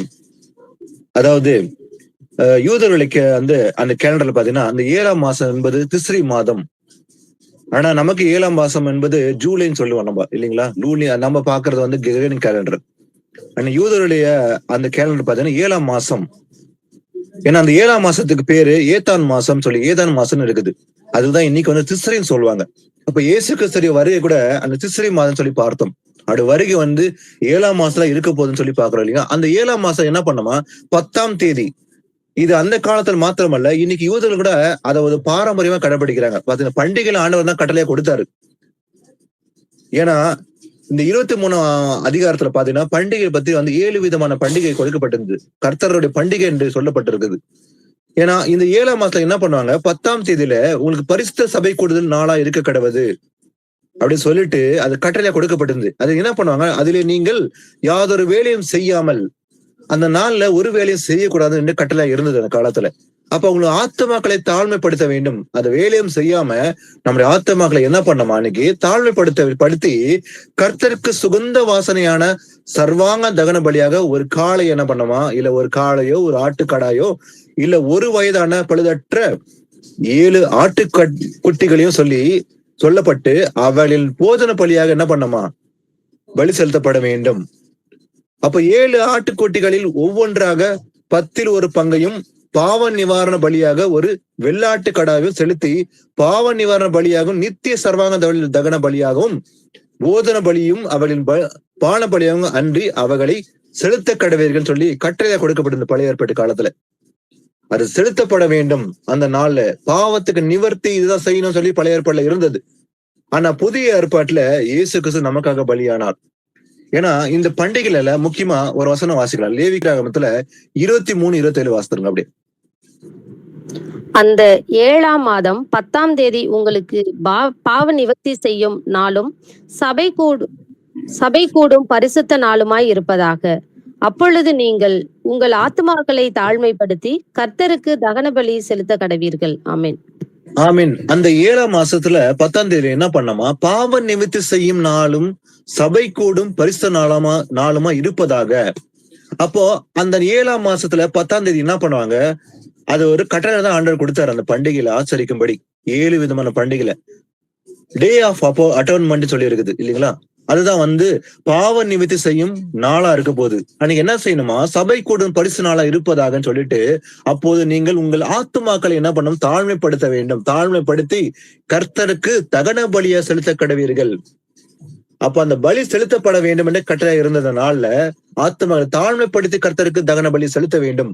ஆனா புதிய ஏற்பாட்டுல நாம இன்னைக்கு பண்டிகைகளை ஆசரிக்க அவசியம் இல்லை. ஆனா இயேசு கிறிஸ்து அவர் நமக்காக பலி ஆனார். இனி பலி செலுத்த அவசியமே இல்லை. ஆனா புதிய ஏற்பாட்டுல பார்க்கலாம் இயேசு கிறிஸ்து சொன்ன காரியம் என்ன? எபிரேயர் 10:10-12. இயேசு கிறிஸ்துவனுடைய சரீரம் ஒரே தரம் பலியிடப்பட்டதினாலே அந்த சித்தத்தின்படி நாம் பரிசுத்தமாக்கப்பட்டிருக்கிறோம். அன்றியும் அந்த எந்த ஆசாரியனும் நாடோறும் ஆராதனை செய்கிறவனாயும் பாவங்களை ஒரு காலும் நிவர்த்தி செய்யக்கூடாத ஒரே வித பலிகளை அநேக தரம் செலுத்தி வருகிறவனாயும் நிற்பான். ஆமென். பாருங்க, இயேசு கிறிஸ்துடைய சரீரம் ஒரே தரம் பலியிடப்பட்டதினாலே. ஆனா அன்னைக்கு ஆசாரனும் வருஷம் செலுத்தணும். ஆனா இயேசு கிறிஸ்து அவருடைய சரீரம் ஒரே தரம் பலியிடப்பட்டதினாலே அந்த சித்தத்தின் படிதான் நாம் பரிசுத்தமாக்கப்பட்டிருக்கிறோம். அப்போ நாம இன்னைக்கு எப்படி பரிசுத்தமாக்கப்படுகிறோம்? அவருடைய சரீரம் ஒரே தரம் பலியிடப்பட்டதுனாலதான் அவர் சித்தத்தின்படி நாம பரிசுத்தமாக்கப்படுகிறோம். அன்றையும் எந்த ஆதரவு என்ன பண்ணோம், நாடோறும் ஆதரவு செய்கிறவனாகவும் பாவங்களை ஒரு காலம் நிவர்த்தி செய்யக்கூடாத ஒரே வித பலிகளை அநேக தரம் செலுத்தி வருவனா இருக்கிறான். நிற்பாங்க என்ன பண்ண, அநேக தரம் பலி செலுத்த வேண்டும். அன்னைக்கு ஆசரன் பாவங்களை ஒரு காலம் நிவர்த்தி செய்யக்கூடாத ஒரு பலியா இருந்தது அன்னைக்கு. ஆனா இவரோ, இயேசு கிறிஸ்துவோ பாவங்களுக்காக ஒரே பலி செலுத்தி என்றென்றைக்கு தேவனுடைய வலது பார்சல் உட்கார்ந்தார் சொல்லி இருக்குது. இயேசு கிறிஸ்து இந்த உலகத்துக்கு வெளிப்பட்டார் மாம்சத்துல. நம்முடைய பாவங்கள் அக்கிரமங்களை மரித்தார், உயிர்த்தெழுந்தார், பரலோகத்தை ஏறி போய் வலது பார்சல் உட்கார்ந்தார் அவர்னு சொல்லி இருக்குது இயேசு கிறிஸ்துவ பத்தி, இல்லைங்களா? ஒரே தர பலி செலுத்தினார், அவரு ரத்தம் சிந்தினார், நமக்கு பாவ நிவர்த்தி செய்யும்படி அவர் தம் ஜீவனை கொடுத்தார். இனி பலி செலுத்த அவசியமே இல்லை. இன்னைக்கு பாவம் நிவர்த்தி செய்வதற்கு நாம் பலியோ காணிக்கோ செலுத்த அவசியமே இல்லை. ஏன்னா இயேசு கிறிஸ்து நமக்காக ஒரே தரம் பலியிடப்பட்டதுனாலே நாம் அநேக தரம் பலி செலுத்த அவசியமே இல்லை. வாசிக்கலாம், எபேசியர் 1:7 வாசிக்கலாம். எபேசியர் 1:7. அவருடைய கிருபையின் ஐஸ்வர்யத்தின்படி அவருடைய இரத்தத்தினாலே பாவ மன்னிப்பாகிய மீட்பு இவருக்குள் நமக்கு உண்டாயிருக்கிறது. ஆமேன். ஆமேன். பாருங்க, இந்த பாவ மன்னிப்பு ஆகிய மீட்பு எப்படி உண்டா இருக்கிறதா? அதாவது அவருடைய கிருபையின் ஐஸ்வர்யத்தின்படியே. இந்த கிருபை, இயேசு கிறிஸ்து கிருபையினால நாம அந்த ரட்சிப்பை அடைய போறோம். இந்த ரட்சிப்பு என்பது தேவன் கொடுக்கிற கிருபைன்னு சொல்லி பாக்குறோம், இல்லைங்களா? இந்த ரட்சிப்பு என்பது தேவனுடைய கிருபையா இருக்கிறதுனால அந்த கிருபையின் ஐஸ்வர்யத்தின்படிதான் நாம அவருடைய ரத்தத்தினாலே பாவ மன்னிப்பு ஆகிய மீட்பு, அந்த மீட்பை பெற்று அவருக்குள் நாம் உண்டா இருக்கிறது, அவருக்குள் நமக்கு உண்டா இருக்குது, இல்லைங்களா? அப்ப அந்த கிருபையினால் தான் நாம் அதை ரட்சிப்பு அடைய போறோம். அப்ப நாம் செய்த கிரியின்படி அல்ல, அந்த கிருபையின்படி தான் நாம எல்லாம் அந்த ரட்சிப்பு அடைந்து அந்த நித்திய ஜீவனை அடைய போகிறோம்னு சொல்லி பாக்குறோம். அப்ப ரத்தத்தினாகிய மீட்பு, பாவ மன்னிப்பு மீட்பு அவர் ரத்தத்தினாலதான், வேற ரத்தமே இல்லை இந்த உலகத்துல. நம்ம எங்க போனாலும் சரி, இந்த மனுஷர்கள் எங்க போய் பாவ நிவர்த்தி செய்யலாம் சொல்லி ஊர்களையோ இல்ல சில பட்டணங்களை தேடி போய் இல்ல தண்ணீர்ல முழுக வேண்டும், இந்த காரியங்களை செய்ய வேண்டும், இந்த நேர்த்தி கடன் செய்ய வேண்டும், அதே போல பாரம்பரிய கடைபிடிக்க வேண்டும், இதெல்லாம் செய்தால் என் பாவம் மன்னிக்கப்படுமோ, நிவர்த்தி உண்டோ? அல்ல. அவருடைய ரத்தத்தினால் மட்டுமே நமக்கு மீட்பு உண்டு, பாவ மன்னிப்பு மீட்பு உண்டு என்று பார்க்கிறோம். நாம் போய் பாவத்துக்காக ஒருத்தர்கிட்ட போயிட்டு பாவ மன்னிப்பு சொல்ல வேண்டிய அவசியம் இல்லை. ஒரு ஆசரன் என்று சொல்லிக் கொண்டு ஒருத்தனை தேடி போய் சொல்ல வேண்டிய அவசியமே இல்லை. இயேசு கிறிஸ்து ஒருவர்தான் நம்மளை பாவங்களை மன்னிக்க முடியும். பூமியில பாவங்களை மன்னிக்க மனுஷகுமாரனுக்கு அதிகாரம் உண்டு என்று பார்க்கிறோம். மன்னிப்பு என்பது இயேசுக்கு ரத்தத்தினாலதான் என்று பார்க்கிறோம். வாசிக்கலாம். அடுத்தது கொலோசியர் 1:14 வாசிக்கலாம். கொலோசியர் 1:14. குமாரனாகிய அவருக்குள் அவருடைய இரத்தத்தினாலே பாவ மன்னிப்பாகிய மீட்பு நமக்கு உண்டாகி இருக்கிறது. ஆமேன். இயேசு கிறிஸ்துக்குள் அவருடைய ரத்தத்தினாலே, குமாரனாகிய இயேசு கிறிஸ்துக்குள் அவருடைய ரத்தத்தினாலே என்ன இருக்குதா? பாவ மன்னிப்பாக மீட்பு நமக்கு உண்டா இருக்கிறது. அப்ப அந்த ரத்தத்தினாலே பாவ மீட்பு நமக்கு உண்டா இருக்குது, அவருடைய ரத்தத்தினாலே சொல்லி பாக்குறோம். யாருடைய ரத்தம்? இயேசு கிறிஸ்துடைய ரத்தம். இயேசு கிறிஸ்துடைய ரத்தம் சகல பாவங்களை சுத்திகரிக்கும். இல்லைங்களா? அவர் தம் ஜீவனை கொடுத்ததுனாலதான். அவர் பழுதற்ற பலியாக நமக்காக இன்னைக்கு ஒப்பு கொடுத்தார். ஆனா பழைய ஏற்பாட்டுல கூட ஒரு பலி செலுத்த வேண்டும் என்றால் அந்த பலிக்காக ஒரு ஆட்டையோ ஒரு புறாவையோ இல்ல ஆட்டுக்குட்டியோ தேர்ந்தெடுக்கும் போது அதை சாதாரணமா எடுத்துக்கொண்டு பலி செலுத்த மாட்டாங்க. பழுதற்ற பலியாக செலுத்த வேண்டும். இது கட்டளை இருந்தது. வாசிக்கலாம். லேவியராகமம் 1:1-5. கர்த்தர் ஆசரிப்பு கூடாரத்தில் இருந்து மோசேயை கூப்பிட்டு அவனை நோக்கி, நீ இஸ்ரவேல் புத்திரரிடத்தில் சொல்ல வேண்டியது என்னவென்றால், உங்களில் ஒருவன் கர்த்தருக்கு பலி செலுத்த வந்தால் மாட்டு மந்தையிலாவது ஆட்டு மந்தையிலாவது ஒரு மிருகத்தை தெரிந்தெடுத்து பலி செலுத்த வேண்டும். அவன் செலுத்துவது மாட்டு மந்தையிலிருந்து எடுக்கப்பட்ட சர்வாங்க தகன பலியானால் அவன் பழுதற்ற ஒரு காளையை செலுத்துவானாக. கர்த்தருடைய சந்நிதியில் தான் அங்கீகரிக்கப்படும்படி அவன் அதை ஆசாரிப்பு கூடார வாசலில் கொண்டு வந்து, அது தன் பாவ நிவர்த்திக்கென்று அங்கீகரிக்கப்படும்படி தன் கையை அதன் தலைமேல் வைத்து கர்த்தருடைய சந்நிதியில் அந்த காளையை கொல்ல கடவன். அப்பொழுது ஆரோனின் குமாரராகிய ஆசாரியர்கள் அதன் இரத்தத்தை எடுத்து அதை ஆசரிப்பு கூடார வாசலில் இருக்கிற பலிபீடத்தின் மேல் சுற்றிலும் தெளிக்க கடவர்கள். ஆமேன். பாருங்க, அன்னைக்கு ஆண்டவர் கட்டாயா கொடுத்தார் மோசேக்கு. என்ன சொன்னார் மோசேக்கு பாத்தீங்கன்னாக்கா, நீ இஸ்ரேல் புத்திரோட சொல்ல வேண்டியது என்னன்னு சொன்னீங்கன்னா, உங்களில் ஒருவன் கர்த்தருக்கு பலி செலுத்த வந்தால், அப்ப ஒருத்தன் பலி செலுத்த வந்தாக்கா என்ன பண்ணுமா, மாட்டு மந்தையிலாவது ஆட்டு மந்தையிலாவது என்ன பண்ணும், ஒரு மிருகத்தை தெரிந்தெடுத்து பலி செலுத்த வேண்டும். ஒரு ஆடையோ இல்ல மாட்டையோ தெரிந்து கொண்டு பலி செலுத்த வேண்டும் சொல்லிட்டு சொல்றாரு. அவன் செலுத்துவது மாட்டு மந்தையிலிருந்து எடுக்கப்பட்ட சர்வாங்க தகன பலி ஆனதால் அவன் பழுதற்ற ஒரு காளையை செலுத்துவானாக. செலுத்த வேண்டும், ஆனா சும்மா செலுத்தக்கூடாது. பழுதற்ற பலி, அதுல பழுதே இருக்கக்கூடாது, ஊனமானது செலுத்தக்கூடாது. பழுதற்ற அந்த ஆடையோ இல்ல மாடுக்கோ எந்த ஒரு வியாதியும் எந்த ஒரு குறைவும் ஊனமும் இருக்கக்கூடாது. பர்ஃபெக்டா இருக்கணும் அந்த ஆடு. அப்படிப்பட்ட பலிதான் செலுத்தணும். அதான் ஆண்டவர் கட்டளை கொடுத்தாரு. அவன் செலுத்துவது மாட்டு மந்தையிலிருந்து எடுத்துக்கப்பட்டு சர்வாங்க தகன பலி ஆனால் அவன் பழுதற்ற ஒரு காளையை செலுத்துவானாக. ஏன்னா கர்த்தருடைய சந்நிதியில் தான் அங்கீகரிக்கும்படி அவன் அதை ஆசரிப்பு கூடார வாசலில் கொண்டு வந்து அது தன் பாவ நிவர்த்திக்கென்று அங்கீகரிக்கும்படி தன் கையை அதன் மேல் தலைமையில் வைத்து அவன் என்ன பண்ணமா, ஒரு பழுதற்ற ஆட்டை தான் செலுத்த வேண்டும். ஏன்னா பழுதுள்ள ஆட்டை செலுத்தக்கூடாது, அது குற்றமா இருக்கும். பலி செலுத்தினா கூட அது பர்ஃபெக்டான ஒரு பலி செலுத்த வேண்டும். அதான் சொல்ற ஆண்டவர். ஏன்னா கர்த்தருடைய சன்னிதானத்தில் அவன் அங்கீகரிக்கும்படி அவன் என்ன செய்யணுமா, அவன் அதை ஆசரிப்பு கூடாத வாசலை கொண்டு வர வேண்டும். பழுதற்ற காளை ஆட்டை செலுத்த வேண்டும் பலி. அப்போ அது அவன் பாவ நிவர்த்திக்கென்று அங்கீகரிக்கப்படும்படி. அப்ப பாவ நிவர்த்திக்கு பழுதற்ற ஒரு பலி செலுத்தணும், அது அப்பதான் அங்கீகரிக்கப்படும். ஏன்னா கர்த்தருடைய சந்நிதியில் அந்த காளைகளை கொல்ல கடவன். அப்போது ஆரோனின் குமாரனாகிய ஆசாரியர்கள் அது ரத்தத்தை எடுத்து என்ன பண்ணுமா, அது ஆசரிப்பு கூடார வாசல் இருக்கிற பலிபீடத்தின் மேல் சுற்றிலும் தெளிக்க கடவர்கள். அது செஞ்சாதான் பாவத்துக்கு நிவர்த்தி உண்டு, பாவம் மன்னிக்கப்படும். அப்போ ஒரு ரத்த சிந்தல இல்லாம பாவ மன்னிப்பே இல்ல பழைய ஏற்பாட்டு காலத்துல. இப்படிதான் இருந்தது. ஆனா புதிய ஏற்பாட்டு காலத்துல இயேசு கிறிஸ்து நமக்காக பலியானார். வாசிக்கலாம் புதிய ஏற்பாட்டுல 1 பேதுரு 1:18 18-19. உங்கள் முன்னோர்களால் பாரம்பரியமாய் நீங்கள் அனுசரித்து வந்த வீணான நடத்தை நின்று அழிவுள்ள வஸ்துக்கள் ஆகிய வெள்ளியினாலும் பொன்னினாலும் மீட்கப்படாமல் குற்றமில்லாத மாசற்ற ஆட்டுக்குட்டியாகிய கிறிஸ்துவின் விலையேற பெற்ற இரத்தத்தினாலே மீட்கப்பட்டீர்கள் என்று அறிந்திருக்கிறீர்களே. பாருங்க, இன்னைக்கு உங்கள் முன்னோர்களால் பாரம்பரியமாய் நீங்கள் அனுசரித்து வந்த வீணான நடத்தை நின்று அழிவுள்ள வஸ்துக்களாகிய வெள்ளியினாலும் பொன்னினாலும் மீட்கப்படாமல். அப்படி மீட்பு என்பது வெள்ளியும் பொன்னினாலும் அல்ல, அழிவுள்ள வஸ்து, அதனால மீட்பு அல்ல. ஆனா குற்றமில்லாத மாசற்ற ஆட்டுக்குட்டி ஆகிய கிறிஸ்துவின் வெளியேற பெற்ற ரத்தம். அப்ப மீட்பு என்பது பாவத்தின் விடுதலையாக்கப்படும். மீட்பு என்பது எதனால, இந்த அழிவுள்ள வஸ்திரம் ஆகிய அந்த பொண்ணும் வெளியும் மீட்கப்பட முடியாது. எதனால, குற்றமில்லாத மாசற்ற ஆட்டுக்குட்டியாக கிறிஸ்துவின் வெளியேற பெற்ற ரத்தம். அப்ப இயேசு கிறிஸ்து பழுதற்ற ஆட்டுக்குட்டியாக நமக்காக பலியானார். அப்ப குற்றமில்லாத மாசற்ற ஆட்டுக்குட்டியாக இயேசு கிறிஸ்துவின் வெளியேற பெற்ற ரத்தத்தினாலதான் நாம் மீட்க பெற்றோம் என்று அறிந்திருக்கிறோம்.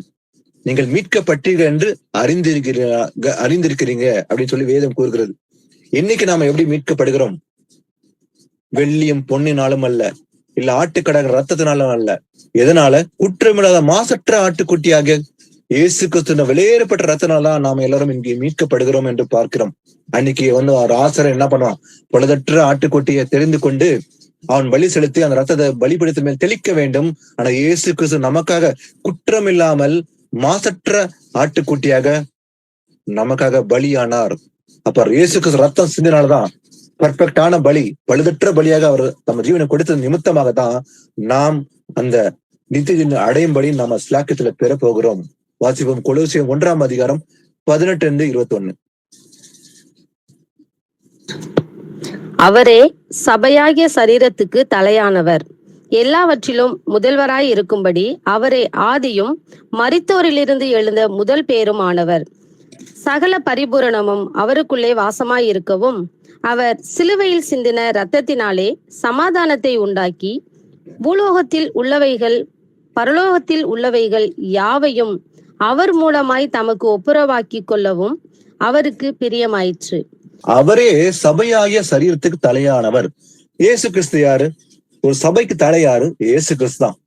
அப்ப சபையாகிய சரீரம், அப்ப சபை என்பதே தேவனுடைய சரீரம். நாம் எல்லோரும் வெவ்வேறு பட்டங்கள வீடுகளை கூடி இருப்பது அவருடைய சரீரத்துல கூடி இருக்கிறோம். அப்ப நம்ம வீட்டுல கூடி இருக்கிறோம் ஒரு 30, 40, 50 பேராக. இது உண்மையான சபை. அப்போஸ்தலர் காலத்துல கூடி இருந்தது போலவே, ஆதி அப்போஸ்தலர் போலவே நம்ம எல்லாருமே கூடி இருப்பது தெய்வ சித்தம். ஆனா இதுக்கு தலையா இருப்பது யாரு? இயேசு கிறிஸ்து. ஏன்னா அவரே சபையாக சரீரத்துக்கு தலையா இருக்கிறார். அப்ப சபைக்கு தலை என்று எதுல கண்டுபிடிக்க முடியும்? அப்போ இயேசு கிறிஸ்து சபைக்கு தலையா இருக்கிறாரா? அது உண்மையான சபை. அப்ப எல்லாவற்றிலும் முதுமையா இருக்கும்படி அவரே ஆதியும் மரித்தோரிலிருந்து எழுந்த முதல் பேருமானவர். அப்ப சகல பரிபூர்ணமும் அவருக்குள் வாசமா இருக்கவும் அவர் சிலுவையில் சிந்தின ரத்தத்தினாலே சமாதானத்தை உண்டாக்கி. அப்ப சமாதானத்தை எப்படி உண்டாக்கினார்? அவர் சிலுவையில ரத்தம் சிந்தப்பட்டதுனாலதான் நமக்கு சமாதானம் உண்டாகி இருக்குது. உண்டாக்கி பரலோகத்தில் உள்ளவைகள் யாவையும் அவர் மூலமாய் தமக்கு ஒப்புரமாக்கி கொள்ளவும் அவருக்கு பிரியமாயிற்று. இது தேவ சித்தம். இது அவருக்கு பிரியம். எது அவருக்கு பிரியம்? அவர் சிலுவையை சிந்த ரத்தத்தினாலதான் சமாதானம் உண்டு பண்ணி பரலோகத்தில் உள்ளவைகளும் அதே போல பரலோகத்தில் உள்ளவைகள் யாவையும் சரி அவர் மூலமாய் தமக்கு ஒப்புரவு ஆக்கினார். இது அவருடைய சித்தம். இது அவர் பிரியமாயிற்று என்று பார்க்கிறோம். வாசிக்கலாம் எபேசர் 2:12-13. அக்காலத்திலே கிறிஸ்துவை சேராதவர்களும் இஸ்ரவேலுடைய காணியாட்சிக்கு புறம்பானவர்களும் வாக்குத்தத்தத்தின் உடன்படிக்கைகளுக்கு அந்நியரும் நம்பிக்கை இல்லாதவர்களும் இவ்வுலகத்தில் தேவன் அற்றவர்களுமாய் இருந்தீர்கள் என்று நினைத்துக் கொள்ளுங்கள். முன்னே தூரமாயிருந்த நீங்கள் இப்பொழுது கிறிஸ்து இயேசுவுக்குள் கிறிஸ்துவின் இரத்தத்தினாலே சமீபமானீர்கள். ஆமீன். அக்காலத்திலே கிறிஸ்துவை சேராதவர்களும் யாரு? நம்மளதான் சொல்றாரு ஆண்டவர். நம்ம அத்தனை பேரை சொல்றாரு. உலகத்துல இருக்கிற அத்தனை பேரும் பாரு, அந்த காலத்துல நம்ம எப்படி இருந்தோமா? கிறிஸ்துவ சேராதவர்கள் போலதான் இருந்தோம் பழைய ஏற்பாட்டு காலத்துல. ஏன்னா இஸ்ரவேலுடைய காணிக்கை ஆட்சிக்கு புறம்பானவர்களா இருந்தோம் நாம ஒரு காலத்துல. ஏன்னா வாக்குத்தத்தின் உடன்படிக்கைக்கு அந்நியரா இருந்தோம். நம்ம வாக்குத்தத்தின் பிள்ளைகளா இல்லாம அந்நியரா தான் ஒரு காலத்துல இருந்தோம். ஆனா நம்பிக்கையில் இல்லாதவர்களும் இவ்வுலகத்தில் தேவனற்றவர்களா இருந்தீர்கள் என்று நினைத்துக் கொள்ளுங்கள். அப்படிதான் ஒரு காலத்துல இருந்தோம் சொல்லி வேதம் எச்சரிக்கை நம்மள. ஆனா இன்னைக்கு முன்னே தூரமாக இருந்த நீங்கள் இப்பொழுது இன்றைக்கு கிறிஸ்து இயேசுக்குள் கிறிஸ்துவின் ரத்தத்தினாலே சமீபமா ஆனீர்கள். அப்ப தூரமா இருந்த நம்ம வாக்குத்தத்தின் உடன்படிக்கை அந்நியனா இருந்தோம், தேவன் அறியாதவர்களை போல இருந்தோம். அப்படி இருந்த நாம அவருக்குள்ள நாம இன்னைக்கு நெருங்கி இருக்கிறோம். எப்படி? கிறிஸ்துவின் இயேசுக்குள் கிறிஸ்துவின் ரத்தத்தினாலதான் நம்ம என்ன எப்படி இருக்கிறோம்? இன்னைக்கு நாம எல்லோரும் சமீபமாயிட்டோம். அவருக்குள்ள நாம நெருங்கி வந்திருக்கிறோம். நமக்கு தூரம் இல்லை, அவரு நம்மோடு இருக்கிறார். எப்படி? அவர் சிலுவையில் சிந்தின ரத்தத்தினாலதான். தூரமா இருந்த நம்ம இயேசு கிறிஸ்துக்குள்ள நாம் ஒப்புரவாக்கப்பட்டுக்கிறோம் ரத்தத்தினாலதான். அப்போ முன்னே அப்படி இருந்தோம். ஆனா பாவ மன்னிப்பு மூலமாக அவர் சிலுவையில் சிந்தின ரத்தத்தினாலதான் நாம் எல்லாரும் எப்படி இருக்கிறோமா? சமீபமானோம் என்று பார்க்கிறோம். அதே போல இந்த சபை யாருடையது? இந்த சபை என்னுடைய சொல்லலாமா? இது என்னுடைய சபை, என்னுடைய பெயர் வைத்துக் கொண்டு இது எக்ஸ் சபை, இது ஒய் சபை, இது ஜெட் சபை என்று பெயர்கள் வைத்துக் கொள்ளலாமா? இந்த சபை யாரோடது? இது நான் சம்பாதித்தனா இல்ல ஒரு மனுஷன் சம்பாதித்தானா? இல்ல, சபையை இயேசு கிறிஸ்து தம்முடைய சொந்த ரத்தினா சம்பாதித்தார். ஒரு மனுஷன் சொல்ல முடியாது இது என்னுடைய சபை, இது நான் ஏற்படுத்தினேன் என்று ஒருவனும் சொல்லக்கூடாது. ஆனா வசனம் என்ன கூறுகிறது? வாசிப்போம். அப்போஸ்தலர் 20:28. ஆகையால் உங்களை குறித்தும் தேவன் தம்முடைய சுய இரத்தத்தினாலே சம்பாதித்துக் கொண்ட தமது சபையை மேய்ப்பதற்கு பரிசுத்த ஆவி உங்களை கண்காணிகளாக வைத்த மந்தை முழுவதையும் குறித்தும் எச்சரிக்கையாயிருங்கள். ஆமென். பாருங்க, உங்களை குறித்தும் சரி, தேவன் தம்முடைய சுய ரத்தினால சம்பாதித்துக் கொண்ட தமது சபை எப்படி சம்பாதித்தாராம்? ஏற்படுத்தினது யாரு? நாம் அல்ல, ஒரு மனுஷன் அல்ல, இயேசு கிறிஸ்து தான் இல்லைங்களா? தேவன் எப்படி சம்பாதித்தார்? தம்முடைய சுய ரத்தத்தினாலே சம்பாதித்துக் கொண்ட தமது சபை என்று எழுதிருக்குது. அப்போ சபை கர்த்தருடையது, சபைக்கு தலையே இயேசு கிறிஸ்து தான். ஒரு மனுஷன் சொல்லக்கூடாது என்னுடைய சபை என்று. சபையை ஏற்படுத்துவது மனுஷன் அல்ல, அவன் சொந்த கொண்டாட ஒருவனும் முடியாது. இது சபை என்பது தேவனுடைய சரீரம். எப்படி சம்பாதித்தார்? அவர் தம்முடைய சொந்த ரத்தத்தை நாளே சுய ரத்தத்தினாலே சம்பாதித்துக் கொண்ட தமது சபையை மேய்ப்பதற்கு பரிசுத்த ஆவி உங்களை கண்காணிகளாக வைத்த மந்தை முழுவதையும் குறித்து எச்சரிக்கை இருக்க வேண்டும். யாருக்கு சொல்றாரு? சபையை நடத்துகிற மூப்பர்கள், அதே போல சபையை நடத்துகிற உதவிக்காரர்கள். அவங்க சொல்றாரு, ஆண்டவரு ரொம்ப ரொம்ப கேர்ஃபுல்லா இருக்க வேண்டும். ஏன்னா சபை என்பது தேவனுடைய சரீரம். அதை எப்படி சம்பாதித்தாராம்? நம்முடைய சுய ரத்தத்தினாலே அவர் ரத்தம் சிந்தப்பட்டுதான் இந்த சபை உருவானது. அப்போ இது எப்படி இந்த சபையை கவனிக்கணுமா? ரொம்ப கேர்ஃபுல்லாக கண்காணியாக வைத்த மந்தையை முழுவதையும் குறித்து ரொம்ப ரொம்ப கேர்ஃபுல்லா இருக்க வேண்டும். இந்த மந்தையை ரொம்ப கேர்ஃபுல்லா சபையை நடத்துற மூப்பர்களுக்கு ரொம்ப கேர்ஃபுல்லா நடத்தணும்னு சொல்லி எச்சரிக்கிறார் ஆண்டவர். எந்த விஷயம் சொன்னது? இது கர்த்தருடைய சபை என்பது தேவனுடைய சரீரம் என்று பார்க்கிறோம். இது நானும் சம்பாதிக்கல, எந்த மனுஷன் சம்பாதிக்கல, இயேசு கிறிஸ்து தன்னுடைய சொந்த ரத்தத்தினாலேதான் இது சம்பாதித்தார். அதனால ரொம்ப ரொம்ப கேர்ஃபுல்லா சபையை கவனிப்பதில் மேய்ப்பதற்கு கண்காணியா நாம் இருக்க வேண்டும் என்று முன்னமே எச்சரித்தார் ஆண்டவர். வாசிக்கலாம். என்னாகும் 15:15-32-36. இஸ்ரவேல் புத்திரர் வனாந்தரத்தில் இருக்கையில் ஓய்வு நாளில் விறகுகளை பொறுக்கிக் கொண்டிருந்த ஒரு மனிதனை கண்டுபிடித்தார்கள். விறகுகளை பொறுக்கின அந்த மனிதனை கண்டுபிடித்தவர்கள் அவனை மோசே, ஆரோன் என்பவர்களிடத்திற்கும் சபையார் அனைவரிடத்திற்கும் கொண்டு வந்தார்கள். அவனுக்கு செய்ய வேண்டியது இன்னதென்று தீர்க்கமான உத்தரவு இல்லாதபடியினால் அவனை காவலில் வைத்தார்கள். கர்த்தர் மோசேயை நோக்கி, அந்த மனிதன் நிச்சயமாக கொலை செய்யப்பட வேண்டும். சபையார் எல்லாரும் அவனை பாளையத்துக்கு புறம்பே கல்லெறிய கடவர்கள் என்றார். அப்பொழுது சபையார் எல்லோரும் கர்த்தர் மோசேக்கு கட்டளையிட்டபடியே அவனை பாளையத்திற்கு புறம்பே கொண்டு போய் கல்லெறிந்தார்கள். அவன் செத்தான். ஆமென். பாருங்க, பழைய ஏற்பாடு காலத்துல ஒரு மனுஷன் கட்டளை மீறி, பிரமாணத்தை மீறி பாவம் செய்தானா அவனை கொல்லப்பட வேண்டும். இங்க பாருங்க என்ன நடக்குது. ஏன்னா இஸ்ரேல் புத்திரர் வனாந்தரத்தில் இருக்கும் போது ஓய்வு நாள விறகுகளை பொறுக்கி கொண்டிருந்த ஒரு மனிதனை கண்டுபிடிச்சாங்க. ஏன்னா ஓய்வு நாள்ல பழைய ஏற்பாட்டு காலத்துல ஓய்வு நாள் கட்டாயமா ஆசரிக்க வேண்டும். இது கட்டளை. அன்னைக்கு வேலையும் செய்யக்கூடாது. வேலை செஞ்சா அவன் என்ன பண்ணாமா, ஓய்வு நாள்ல அவனுக்கு கல்லிருந்து கொள்ளுதான் அன்னைக்கு பிரமாணமா இருந்தது, பிரமாணமா இருந்தது. அப்படி செய்யும்படி ஒரு மனுஷன் இருக்கும்போது, ஏன்னா விறகை பொறுக்கி கொண்டிருந்த அந்த மனுஷனை கண்டுபிடிச்சு என்ன பண்ணாங்க, அவனை மோசே கிட்ட கொண்டு போறாங்க. ஆரோன் கிட்ட இவன் என்ன செய்ய வேண்டும்னு கேட்கும்போது கர்த்தர் மோசையை பார்த்து சொல்றாரு, அந்த மனிதன் நிச்சயமாக கொலை செய்யப்பட வேண்டும். ஏன்னா சபையார் எல்லோரும் அவனை பாளையத்திற்கு புறம்பாக கல்லெறிந்து கொள்ள வேண்டும். இதுதான் கட்டளை. ஒரு மனுஷன் ஓய்வு நாள்ல வேலை செஞ்சானா அவனை பாளையத்துக்கு புறம்பாக தான் அவனை கொல்லறிந்து கொள்ள வேண்டும். அது பாவமா எண்ணப்பட்டு அவனை கல்லெறிந்து கொள்ள வேண்டும். இந்த கட்டளை பழைய ஏற்பாட்டு காலத்துல. ஆனா பாருங்க, இன்னைக்கு புதிய ஏற்பாடு தேவன் கிருபை உள்ளவரா இருக்கிறாரு இல்லைங்களா? நம்ம ஓய்வு நாள்ல வேலை செய்யலாம். ஓய்வு நாளே கிடையாது இன்னைக்கு. ஏன்னா ஓய்வு நாளுக்கும் ஆண்டவரா இருக்குது யாரு? மனுஷகுமாரனாக இயேசு கிறிஸ்து ஓய்வு நாளுக்கும் ஆண்டவரா இருக்காரு. இன்னைக்கு ஓய்வு நாள்னு சொல்லி கடைப்பிடிக்கிறாங்க. ஆனா ஓய்வு நாளை கடைப்பிடிக்க அவசியமே இல்லை. ஏன்னா நாம கிறிஸ்துவின் கிருபையினால தான் இருக்கிறோம். நம்ம எல்லாருமே கிருபையின் பிரமாணத்துக்குள்ள இருக்கிறோம், நியாயப்பிரமாணத்துக்குள்ள இல்ல நம்ம. ஆனா நியாயப்பிரமாணம் தான் இன்னைக்கு கடைப்பிடிக்கிறாங்க. எதுன்னு பார்த்தா ஓய்வு நாள். ஓய்வு நாள் தேவையே இல்லை இன்னைக்கு. நமக்கு எந்த நாளும் தேவனை தொழுது கொள்ளலாம். ஆனா அன்னைக்கு அப்படி செஞ்சாக்க கல்லெறிந்து கொள்ள வேண்டும். எப்படியா? பாலத்துக்கு புறம்பே கல்லெறிந்து கொல்லப்பட கடவம். ஆனா புதிய ஏற்பாட்டுல இயேசு கிறிஸ்து நமக்காக அவர் பாடு அனுபவிச்சார். எங்கன்னு சொல்லி பார்க்கலாம், எப்படின்னு சொல்லி பார்க்கலாம். எபிரேயர் 13:12 வாசிக்கலாம். அந்தபடியே இயேசுவும் தம்முடைய சொந்த இரத்தத்தினாலே ஜனத்தை பரிசுத்தம் செய்யும்படியாக நகர வாசலுக்கு புறம்பே பாடுபட்டார். ஆமென்.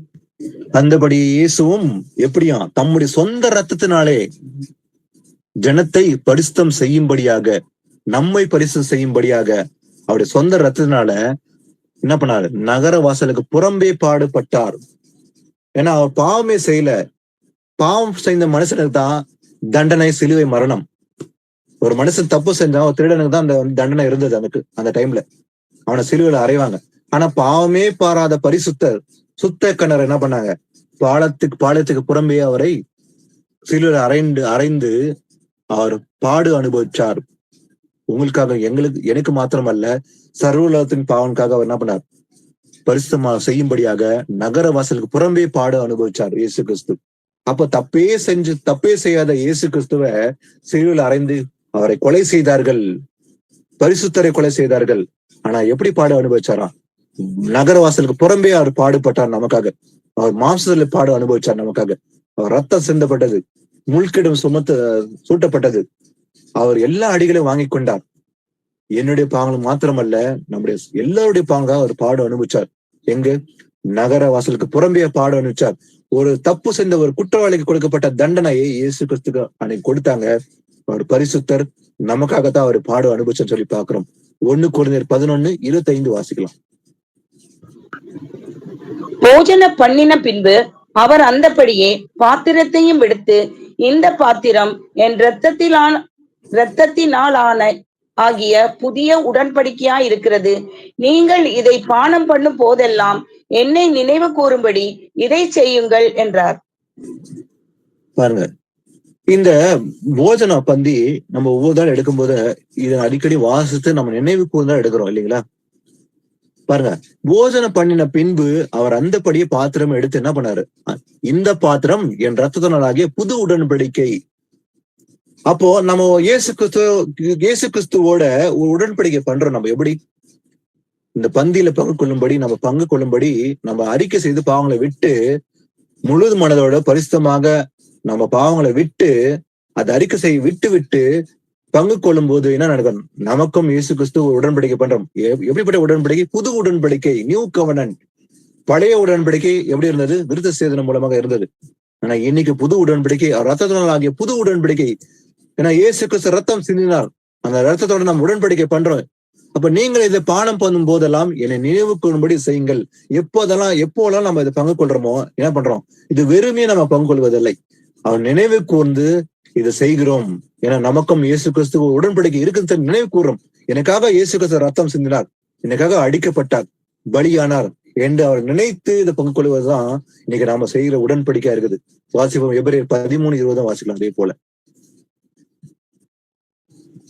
நித்திய உடன்படிக்கையின் இரத்தத்தினாலே ஆடுகளுடைய பெரிய மேய்ப்பரான நம்முடைய கர்த்தராகிய இயேசுவை மரித்தோரிலிருந்து ஏறி வர பண்ணின சமாதானத்தின் தேவன். ஆமென். ஆமென். பாருங்க, நித்திய உடன்படிக்கையின் ரத்தத்தினாலே. எப்படிப்பட்ட ரத்தமா அது? நமக்காக சிந்தப்பட்ட ரத்தம், நித்திய உடன்படிக்கையின் ரத்தம். இது சாதாரண ரத்தம் அல்ல, என்றென்றைக்கு நித்திய செய்கிற உடன்படிக்கை இது. ரத்தத்தினால் ஆகிய உடன்படிக்கைக்குள்ள நம்ம எல்லாருமே இருக்கிறோம். ஆடுகளுடைய பெரிய மேய்ப்பரான இயேசு கிறிஸ்துடைய, நம்முடைய கர்த்தராக இயேசு கிறிஸ்து மரித்தோர்ந்து ஏறி வரை பண்ணின சமாதானத்தின் தேவன். அப்ப நாம உடன்படிக்கை பண்ணுகிற ரத்தத்தினால, இது உடன்படிக்கை சாதாரண உடன்படிக்கை அல்ல, நித்திய உடன்படிக்கை. என்றென்றைக்கு நாம் நினைவு கூறுகிறோம், இயேசு கிறிஸ்து எனக்காக பலியிடப்பட்டார், ரத்தம் சிந்தினார், பாடு அனுபவிச்சார் என்ற நினைவு கூர்ந்து நித்திய பங்கு கொள்கிறோம். இது ரத்தனாகிய புது உடன்படிக்கை. இது இயேசு கிறிஸ்துவும் பேசுகிற அந்த வார்த்தையும் பார்க்கலாம். அதே போல மத்தேயு 26:26-29 வாசிங்க. அவர்கள் போஜனம் பண்ணுகையில் இயேசு அப்பத்தை எடுத்து ஆசீர்வதித்து அதை பிட்டு சீஷர்களுக்கு கொடுத்து, நீங்கள் வாங்கி புசியுங்கள், இது என்னுடைய சரீரமாய் இருக்கிறது என்றார். பின்பு பாத்திரத்தையும் எடுத்து ஸ்தோத்திரம் பண்ணி அவர்களுக்கு கொடுத்து, நீங்கள் எல்லாரும் இதிலே பானம் பண்ணுங்கள், இது பாவம் மன்னிப்பு உண்டாக்கும்படி அநேகருக்காக சிந்தப்படுகிற புதிய உடன்படிக்கைக்குரிய என்னுடைய இரத்தமாய் இருக்கிறது. இது முதல் இந்த திராட்சை பழ ரசத்தை நவமானதாய் உங்களோட கூட என் பிதாவின் ராஜ்யத்திலே நான் பானம் பண்ணும் நாள் வரைக்கும் இதை பானம் பண்ணுவதில்லை என்று உங்களுக்கு சொல்லுகிறேன் என்றார்.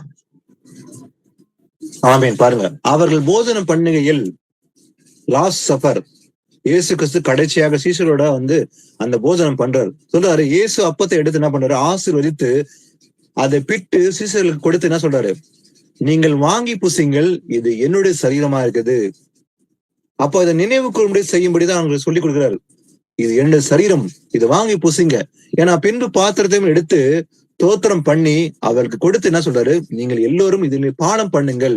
ஏன்னா இது பாவம் மன்னிப்பு உண்டாகும்படி அநேகருக்காக சிந்தப்படுகிற புது உடன்படிக்கைக்குரிய என்னுடைய ரத்தமா இருக்குது. இது புது உடன்படிக்கை ரத்தம், எனக்காக என்னுடைய ரத்தம் சிந்தப்பட்டு இருக்குது. இது உங்களுக்காக சிந்தப்படுகிற ரத்தம், இது புது உடன்படிக்கை ரத்தமா இருக்குதுன்னு சொல்லி இயேசப்பா சொல்லிட்டு சொல்றாரு. இது முதல் இந்த திராட்சை ரசத்தை நவமானதை உங்களோட கூட என் பிதாவின் ராஜ்யத்திலே நான் பானம் பண்ணும் நாள் வரைக்கும் இதை பானம் பண்ணுகிறதில்லை என்று உங்களுக்கு சொல்லுகிறேன். இதுதான் கடைசி பந்தி அவர் எடுத்தது. சொல்றாரு, அடுத்தது எப்ப இருக்க போகுது இந்த பந்தி? அதான் சொல்றாரு, பிதாவின் ராஜ்யத்தில் இயேசு ராஜ்யம் வரப்போகுது இல்லைங்களா, எட்டர்னல் கிங்டம், நித்திய ராஜ்யம் வரப்போகுது. அந்த ராஜ்யத்தில் பங்கு கொள்வோம். அது வரைக்கும் நான் பானம் பண்ண மாட்டேன். அதுதான் கடைசியா இருக்கும் இயேசப்பா சொல்லி கொடுத்தாரு. ஆனா இதை நாம ஒவ்வொரு தடையும் நம்ம கூடும் போது என்ன பண்றோம், நினைவு கூட செய்ய வேண்டும். இது நம்ம கற்றுக் கொடுத்தார். அவர் நினைவு கூறும்படி செய்யுங்கள். அப்போ இந்த பானம் பண்ணதெல்லாம் ஒவ்வொரு தடவை எடுக்கும்போது நம்ம என்ன பண்றோம், இயேசு கிறிஸ்துவோட நம்ம உடன்படிக்கை பண்றோம், நினைவு கூறும். இது அவர் ரத்தத்தால் ஆகிய உடன்படிக்கை.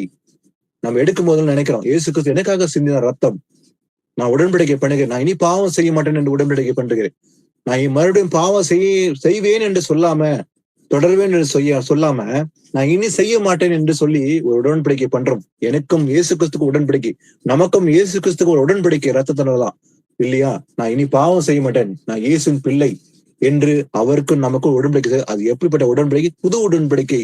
அது ரத்தத்தினால் ஆகிய உடன்படிக்கை என்று பார்க்கிறோம். வாசிக்கலாம், எபிரேயர் 9ஆம் அதிகாரத்துல 12-14. வெள்ளாட்டுக்கடா, இளங்காளை இவைகளுடைய இரத்தத்தினாலே அல்ல, தம்முடைய சொந்த இரத்தத்தினாலும் ஒரே தரம் மகா பரிசுத்த ஸ்தலத்திலே பிரவேசித்து நித்திய மீட்பை உண்டு பண்ணினார். அது எப்படி எனில், காளை, வெள்ளாட்டுக்கடா இவைகளின் இரத்தமும் தீட்டுப்பட்டவர்கள் மேல் தெளிக்கப்பட்ட கடாரியின் சாம்பலும் சரீர சுத்தி உண்டாகும்படி பரிசுத்தப்படுத்துமானால், நித்திய ஆவியினாலே தம்மை தாமே பழுதற்ற பலியாக தேவனுக்கு ஒப்பு கொடுத்த கிறிஸ்துவினுடைய இரத்தம் ஜீவனுள்ள தேவனுக்கு ஊழியம் செய்கிறதற்கு உங்கள் மனசாட்சியை செத்த கிரியைகள் அற சுத்திகரிப்பது எவ்வளவு நிச்சயம். ஆமென். பாருங்க, வெள்ளாட்டுக்கடா இளங்காளை இவருடைய ரத்தத்தினாலே அல்ல. ஆனா அன்னைக்கு இருந்தது இல்லைங்களா, ஒரு ஆடோ மாடோ பலி செலுத்த வேண்டும், அதனாலதான் பாவ நிவர்த்தி இருந்தது. ஆனா இன்னைக்கு வெள்ளாட்டுக்கடா காளை இந்த ரத்தத்தினால் அல்ல, தம்முடைய சொந்த ரத்தத்தினாலும் ஒரே தரம் மகா பரிசு ஸ்தலத்தில் பிரவேசித்து நித்திய மீட்பை உண்டு பண்ணினார். மீட்பை உண்டு பண்ணது மாத்திரமல்ல, இது சாதாரண மீட்பு அல்ல, நித்திய மீட்பா இருக்க போகுது. எப்படி? அநேக தரம் ஒரு ஆசிரியர் போல அவர் பிரவேசிப்பது இல்லை, பலி செலுத்த அவசியம் இல்லை, ஒரே தரம் தான் பலியானார். அவர் ரத்தத்தினால எப்படி? தம்முடைய சொந்த ரத்தத்தினால என்ன பண்ணார்? ஒரே தரம் மகா பரிசுத்தலத்தில் பிரவேசித்த நித்திய மீட்பை உண்டு பண்ணினார். அதனால காளை வெள்ளாட்டு கடைகளில் ரத்தத்தினாலும் கிடையாது. தீட்டுப்பட்டவர்கள் மேல் தெளிக்கப்பட்ட கடாரின் சாம்பலும் சரீர சுத்திகரிக்கும்படி பரிசுத்தம் படுத்துமானாலும் நித்திய ஆவினாலே தம்மை தாமே பழுதற்ற பலியாக தேவனுக்கு ஒப்பு கொடுத்து, எப்படி ஒப்பு கொடுத்தாராம்? தம்மை தாமே பழுதற்ற பலியாக ஒப்பு கொடுத்த கிறிஸ்துவோட ரத்தம் ஜீவனுள்ள தேவனுக்கு ஊழியம் செய்வதற்கு உங்கள் மனசாட்சி செத்துக்கரியை சுத்திகரிப்பது அவ்வளவு நிச்சயமா இருக்க போகுது இல்லைங்களா. இது கேரண்டி. எப்படியா? நித்திய ஆவினாலே தம்மை தாமே பழுதற்ற பலியாக தேவனுக்கு ஒப்பு கொடுத்த கிறிஸ்துவோட ரத்தம் எப்படியா? ஜீவனுள்ள தேவனுக்கு ஊழியம் செய்வதற்கு உங்கள் மனசாட்சியை செத்த கிரியைகளை சுத்திகரிப்பதற்கு அவ்வளவு நிச்சயம். அப்ப நம்முடைய செத்த கிரியைகளை சுத்திகரிப்பதற்கு ஒரு கேரண்டி எது? அவள் ரத்தம் தான் சொல்லி பாக்குறோம். வாசிக்கலாம், இதுலயே 18-22 வாசிங்க. அந்தபடி முதலாம் உடன்படிக்கையையும் இரத்தம் இல்லாமல் பிரதிஷ்டை பண்ணப்படவில்லை.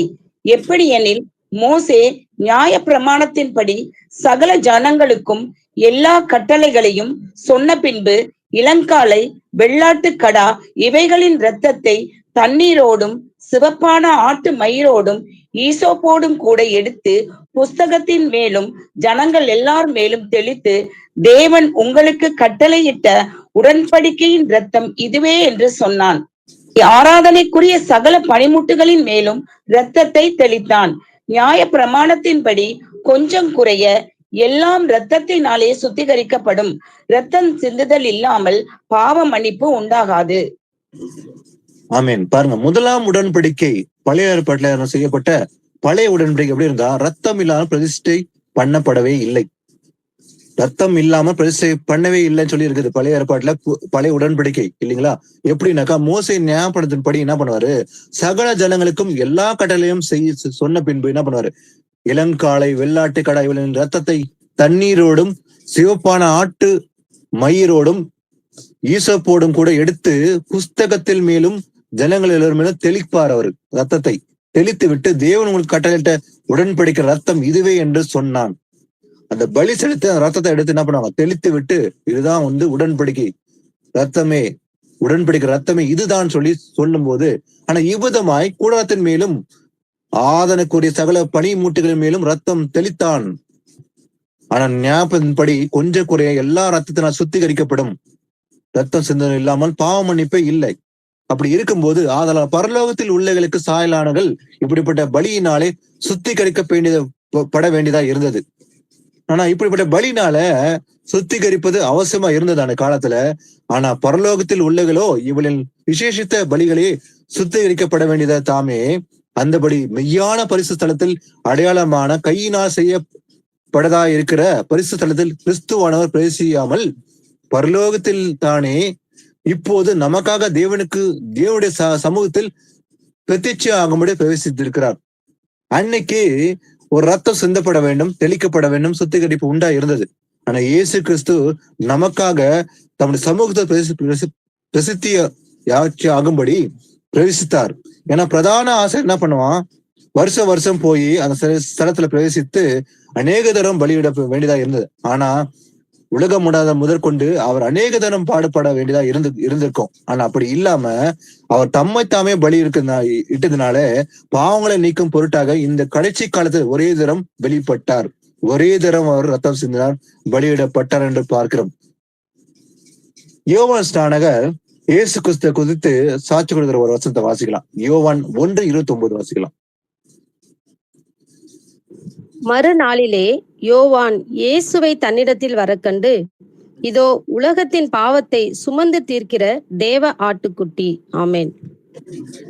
யோவான் ஸ்நானகர் இயேசு கிறிஸ்து பார்த்து சாட்சி கொடுக்கிற வசனம் பாருங்க. மறுநாளிலே யோவான் இயேசுவை தன்னிடத்தில் வர கண்டு, யோவான் ஸ்நானகர் என்ன கூறுகிறான், இதோ உலகத்தின் பாவத்தை சுமந்து தீர்க்கிற தேவ ஆட்டுக்குட்டி. அப்போ எல்லோருடைய பாவங்களையும் மொத்தமாக அதாவது ஆரம்பத்துல இருந்து இன்று வரைக்கும் செய்த அத்தனை பேருடைய பாவங்களை சுமந்து தீர்க்கிறது யாரு? ஒருவர் மாத்திரம், அவர் தான் இயேசு. இது உலகத்தின் பாவத்தை சுமந்து தீர்க்க தேவ ஆட்டுக்குட்டி. ஏன் அப்படி சொன்னாரு? ஏன்னா அந்த ஆளுதான் பலி செலுத்தப்பட வேண்டும்.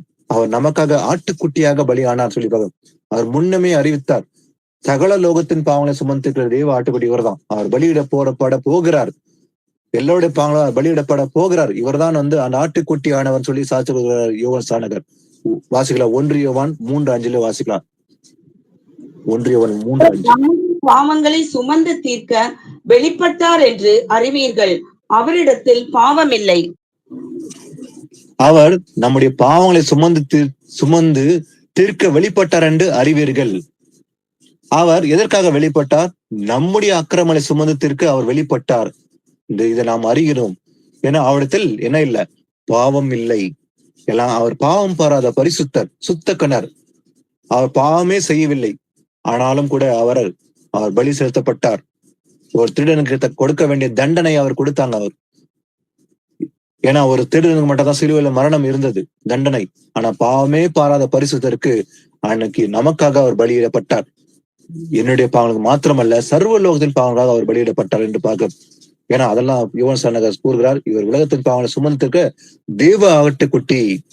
அவர் அடிக்கப்படும்போது வாய் பேசவே இல்லை. மயிர் கத்தரிக்கப்பட ஆட்டை போல் மௌனமா இருந்தாராம். வாசிக்கலாம். ஏசாயா 53:7 வாசிக்கலாம்.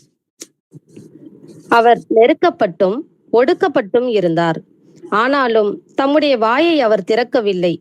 அடிக்கப்படும்படி கொண்டு போகப்படுகிற ஒரு ஆட்டுக்குட்டியை போலவும், தன்னை மயிர் கத்தரிக்கிறவனுக்கு முன்பாக சத்தமிடாது இருக்கிற ஆட்டை போலவும் அவர் தம்முடைய வாயை திறவாது இருந்தார். ஆமேன். ஆமீன். பாருங்க, இன்னைக்கு ஒரு சின்ன விஷயம் நடந்தா கூட ஒரு மனுஷன் என்ன பண்ணா தன் வாயினால தகாத வார்த்தைகளை பேசி விடுகிறான் இல்லைங்களா? ஆனா இயேசு கிறிஸ்து பாருங்க, அவர் என்ன பண்ணாங்க? அவரை தூஷித்தார்கள், அவரை பரியாசம் பண்ணினாங்க. சிலுவையில் அறையும் போது அவர் வஸ்திரத்தை பங்கிட்டார்கள், அவர் மேல துப்பினார்கள், வாளினால் அடித்தார்கள். அவரை அடிக்கும் போது அந்த சாட்டையில அது முள்ளா இருந்த அந்த சாட்டை அதை அடிக்கும் போது அது பீறி ரத்தம் பாய்ந்தது. எத்தனை அடி? 39 அடிகள் அடித்தார்கள். ஆனாலும் அவர் வாயை திறக்கவில்லை. அதான் வேதம் கூறுகிறது பாருங்க, அவர் நொறுக்கப்படும் ஒடுக்கப்பட்டும் இருந்தார், ஆனாலும் தம்முடைய வாயை அவர் திறக்கவே இல்லை. ஐயோ வலிக்குது என்று கூறினாரா? இல்லை. இல்ல ஏன் அடிக்கிறீர்கள் என்று சொன்னாரா? இல்லை. அவர் வாயை திறவாதிருந்தார். ஒரு ஆடு எப்படி மௌனமா இருக்குதோ பலி செலுத்தும் போது, ஒரு ஆட்டை வெட்டும் போது எப்படி மௌனமா இருக்குதோ அதே போலதான் பலியாக அவர் தம்மை அர்ப்பணித்தார். வாய் திறக்கவில்லை. அடிக்கப்படும்படி கொண்டு போகப்படுகிற ஒரு குட்டியை போல் இருந்தார். ஒரு ஆட்டுக்குட்டி எவ்வளவு மௌனமா தான் பலி செலுத்தப்பட போகிறாங்க, அந்த ஆடு பலியிட போகிறது, பலியிடுவதற்காக அழைத்து கொண்டு போக என்று அறியாமலை போலவேதான் அது போனது. ஒரு ஆட்டு அப்படிதான் போகுது, மௌனமா இருக்குது. அதே போலதான் இயேசு கிறிஸ்து மௌனமா இருந்தார். தன்னை கத்துகனுக்கு முன்பாக சத்தமிடாது இருக்கிற ஆட்டை போலவும் அவர் தம்முடைய வாயை திறவாது இருந்தார். அவர் வாயை திறக்கவில்லை. எதற்காக? எனக்காகவும் உங்களுக்காகவும் எல்லோருக்காக தான் அவர் அப்படி இருந்தார். தம் வாயை திறவாது இருந்தார். ஏன் என்ன அடிக்கிறீர்கள்? ஏன் எனக்கு வேதனை?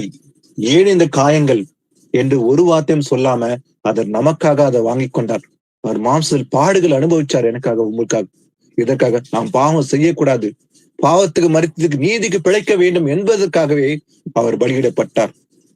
ஒரு தரம் 2 தரம் மாத்திரமல்ல, 39 தரம் அடிக்கப்பட்டார். இதற்காக, உங்களுக்காக தான். பாவம் செய்யக்கூடாது, அந்த பாவத்துக்கு சம்பளம் மரணம் என்பதனால அந்த மரணத்தை தப்பிக்கப்பட்டு நித்தியஜன் அடைய வேண்டும் என்பதற்காகவே அவர் பாடுகள் அனுபவிச்சார். அந்த ரத்தம் சிந்தப்பட்டது. ஒரு சொட்டு ரத்தம் மாத்திரமல்ல, அவர் சரீரத்தில் காணப்படும் எல்லா ரத்தம் சிந்தப்பட்டது. எனக்காக உங்களுக்காக ரத்தம் சிந்தப்பட்டது என்று பார்க்கிறோம். எதற்காக? நமக்காகத்தான். அவர் நம்மேல் வைத்த அன்பு விளங்கிற்று என்று பார்க்கிறோம். வாசிப்போம், ரோமர் 5ஆம் அதிகாரம் 6-10. அன்றியும் நாம் பலனற்றவர்களாய் இருக்கும் போதே குறித்த காலத்தில் கிறிஸ்து அக்கிரமக்காரருக்காக மரித்தார்.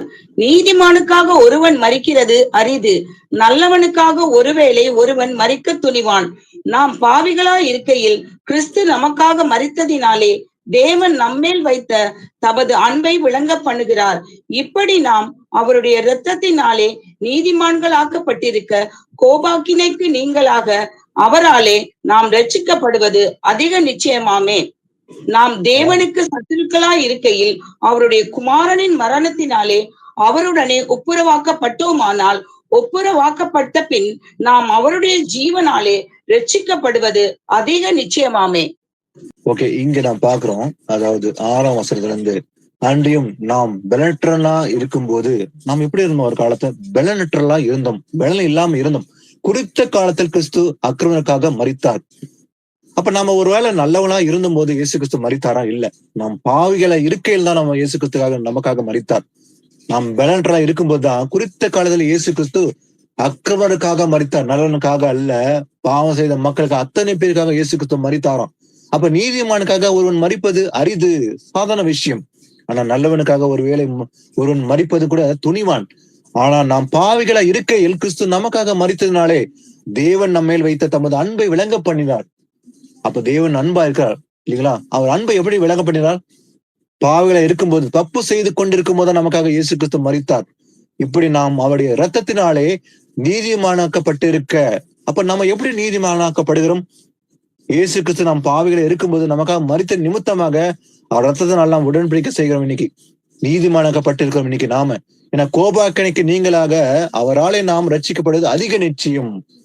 அப்ப ரட்சிப்பு அதிக நிச்சயம். எதனால? அவர் ரத்தத்தினால் நீதிமானாக்கப்பட்டிருக்க கோபானைக்கு நீங்களாக அவராலே நாம் ரட்சிக்கப்படுவது அதிக நிச்சயம் இருக்க போது. ஏன்னா நாம் தேவனுக்கு சத்துருக்கா இருக்கையில் ஒரு காலத்துல அவருடைய குமாரன் மரணத்தினாலே அவருடைய ஒப்புராக்கப்பட்ட பின் நாம் அவருடைய ஜீவனாலே ரட்சிக்கப்படுவது அதிக நிச்சயம். அப்ப நாம எப்படி ஒப்புரம் ஆக்கப்பட்டுக்கிறோம்? ரத்தத்தினால அந்த மீட்பை பெறும்படி நாம ஒப்புரம் ஆக்கப்பட்டுக்கிறோம். இன்னைக்கு நாம வாசிப்போம் யோவான் 19:32-35.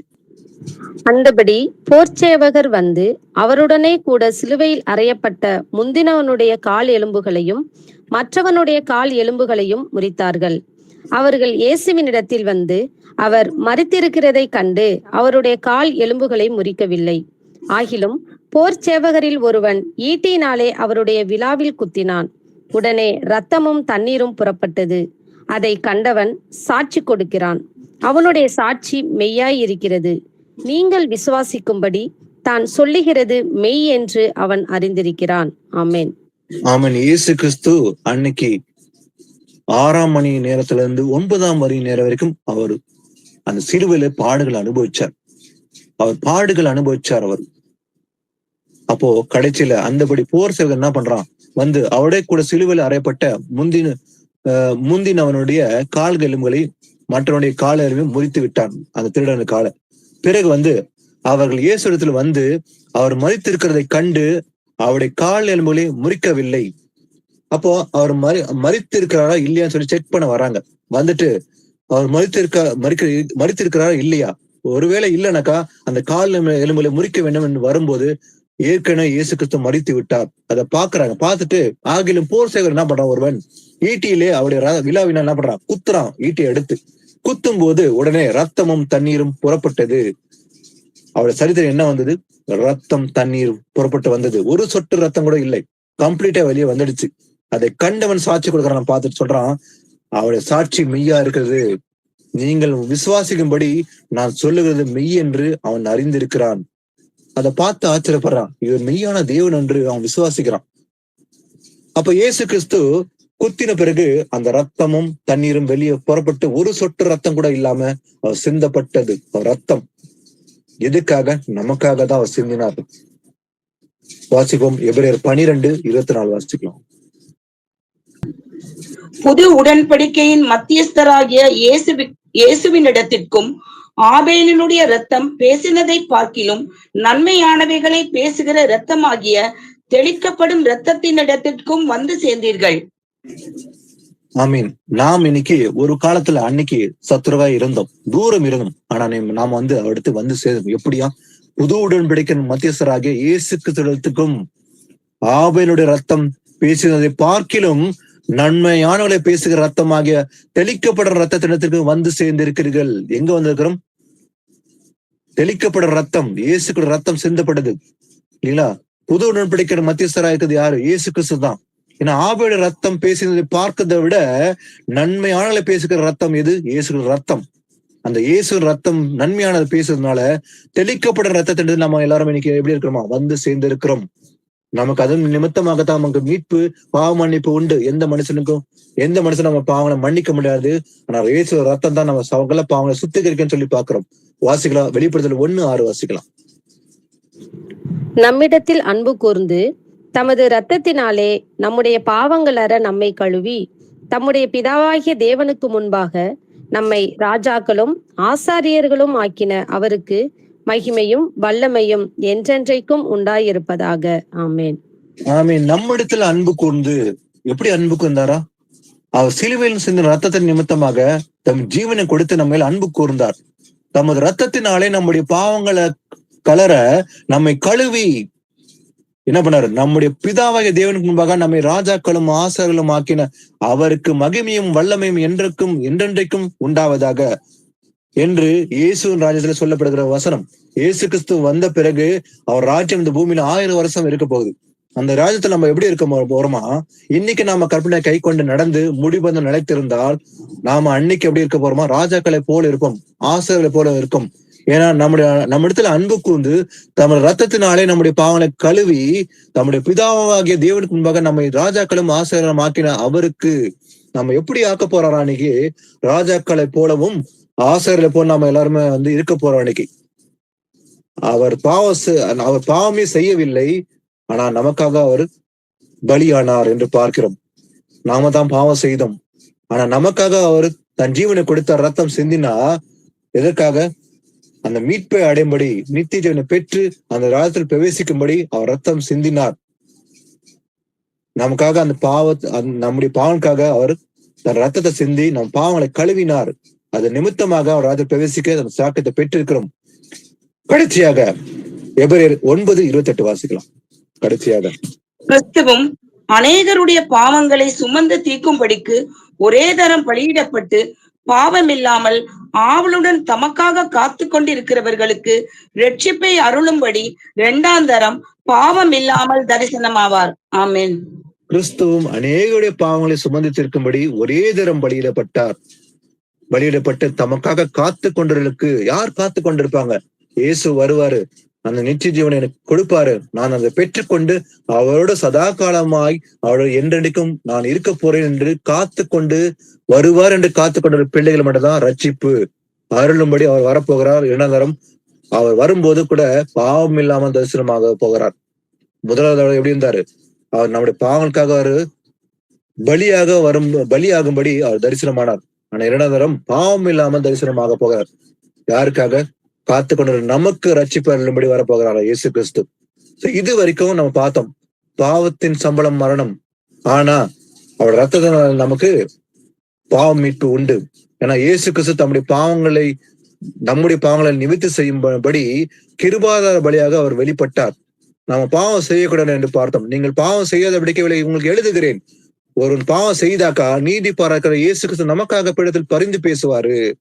ஏன்னா நம்முடைய பாவங்களை நிவர்த்தி செய்கிற கிருபாதாரி பலி அவர் மாத்திரம்தான். நம்முடைய பாவங்களை மாத்திரமல்ல, சர்வ லோகத்தின் பாவங்களை நிவர்த்தி செய்கிற கிருபாதார பலி இயேசு கிறிஸ்து ஒருவர் தான். ரத்த சிந்தனை இல்லாமல் பாவ மன்னிப்பே இல்லை. அப்ப நாம பாவம் செய்யக்கூடாது என்றுதான் ஆண்டவர் பேசுகிறார். ஏன்னா பாவத்தின் சம்பளம் மரணம், அதில் நாம் அடையக்கூடாது. நித்திய ஜீவனை அடைய வேண்டும் என்பதா தெய்வ சித்தம். ஒருவரும் கேட்டு போகக்கூடாது என்பது தெய்வ சித்தம்.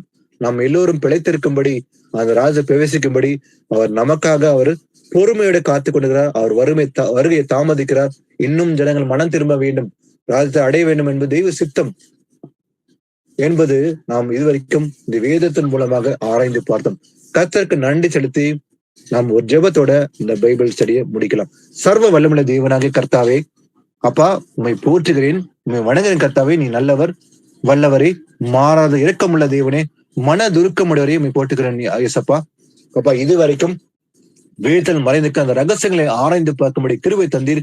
அப்பா நாங்க பாவம் செய்யக்கூடாது என்று வெளிப்படுத்தின கர்த்தாவே, அப்பா நாம் பாவம் செய்யக்கூடாது, பாவத்துக்கு செத்து நீதிக்கு பிழைக்க வேண்டும் என்பதற்காகவே நீர் எனக்காக மாத்திரமல்ல சர்வலோகத்தின் பாவங்களாக தன் ஜீவனை கொடுத்தீர். அப்பா நீ ரத்தம் சிந்தினீர், எனக்கு மாத்திரமல்ல இந்த உலகத்தில் பிறந்த அத்தனை மக்களுக்காகவும் நீர் அந்த ஜீவனை கொடுத்து ரத்தம் சிந்தப்பட்டது. உன் ரத்தம் சிந்தப்பட்டது எதற்காக? எங்களுக்கு பாவங்கள் மன்னிக்கப்பட வேண்டும், சுத்திகரிக்கப்பட வேண்டும் என்பதற்காகவே நீர் எங்களுக்காக பலியானீர், மரித்து உயிர்த்தெழுந்தீர், பரலோகத்தில் ஏறி போனேன், மறுபடியும் வருவேன் என்று வாக்கு கொடுத்தீரப்பா. அது வரைக்கும் அந்த பொறுமை தர அந்த பாக்கியத்தை எங்களுக்கு ஒவ்வொருத்தரும் தர வேண்டும் என்று வேண்டிக்கொள்ள கர்த்தாவே. கேட்டுக்கொண்ட சகோதரி ஒவ்வொரு மேலும் கிருபை இறங்கட்டும் கர்த்தாவே.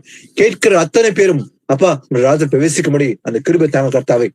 ராஜத்தில் நாங்கள் ஆசாரியர் போலவும் அதே போல ராஜாக்களை போலும் அரசாலும் என்று கூறினீர் கர்த்தாவே. அந்த பாக்கியத்தை பெரும்படி அந்த கிருபை தாங்க கர்த்தாவே. உன் வருகை மட்டும் நாங்கள் இடது பக்கம் வலது பக்கம் சாய்ந்து விடாமல் நீர் அழைத்து விசுவாச ஓட்டத்தில் பொறுமையோடு ஓட கர்த்தாவே. அந்த பொறுமை தாங்க கர்த்தாவே. நாங்க பாவம் செய்யாமல் பாவத்துக்கு செத்து நீதிக்கு பிழைத்து வெளிச்சத்தின் பிள்ளையா நடக்கும்படி அதை கிருபை தாங்க கர்த்தாவே. இதுவரைக்கும் ஒருவேளை தொடர்ந்து பாவத்தை செய்து கொண்டு துக்கப்படுத்திடுமானால் எங்களை மன்னிய கர்த்தாவே, தயவா மன்னித்து கர்த்தாவே. அந்த கிருபையினால் அந்த ரட்சிப்பை பெறும்படி உடைய கிருபை தர வேண்டும் என்று வேணும் கர்த்தாவே. இந்த தயவு உடைய கிருபை அன்பு சமாதானம் ஒவ்வொரு மேலும் இருக்கட்டும் கர்த்தாவே. ரத்தம் சிந்தனை இல்லாமல் பாவ மன்னிப்பு இல்லை என்று கூறினீர் கர்த்தாவே. ஆம், ரத்தம் சிந்தனை இல்லாமல் பாவ மன்னிப்பே கிடையாது. ஆனால் நீரோ ஆட்டுக்கடாக்கள் ரத்தத்தின் மூலமாக அல்ல, வெள்ளாட்டுக்கடாக்கள் ரத்தத்தின் மூலமாகவே அந்த மீட்பை அடைமடி கிருபை தந்தீர். அதற்காக நன்றிய சப்பா. நாங்க ஒவ்வொரு நாளும் அப்பா அது நினைவு கூர்ந்து நினைத்து அப்பா நீர் எங்களுக்காக மயிர் கத்தப்படுகிற ஆட்டை போல் மௌனமா இருந்தது அப்பா. வாய் திறவாது இருந்து எதற்காக?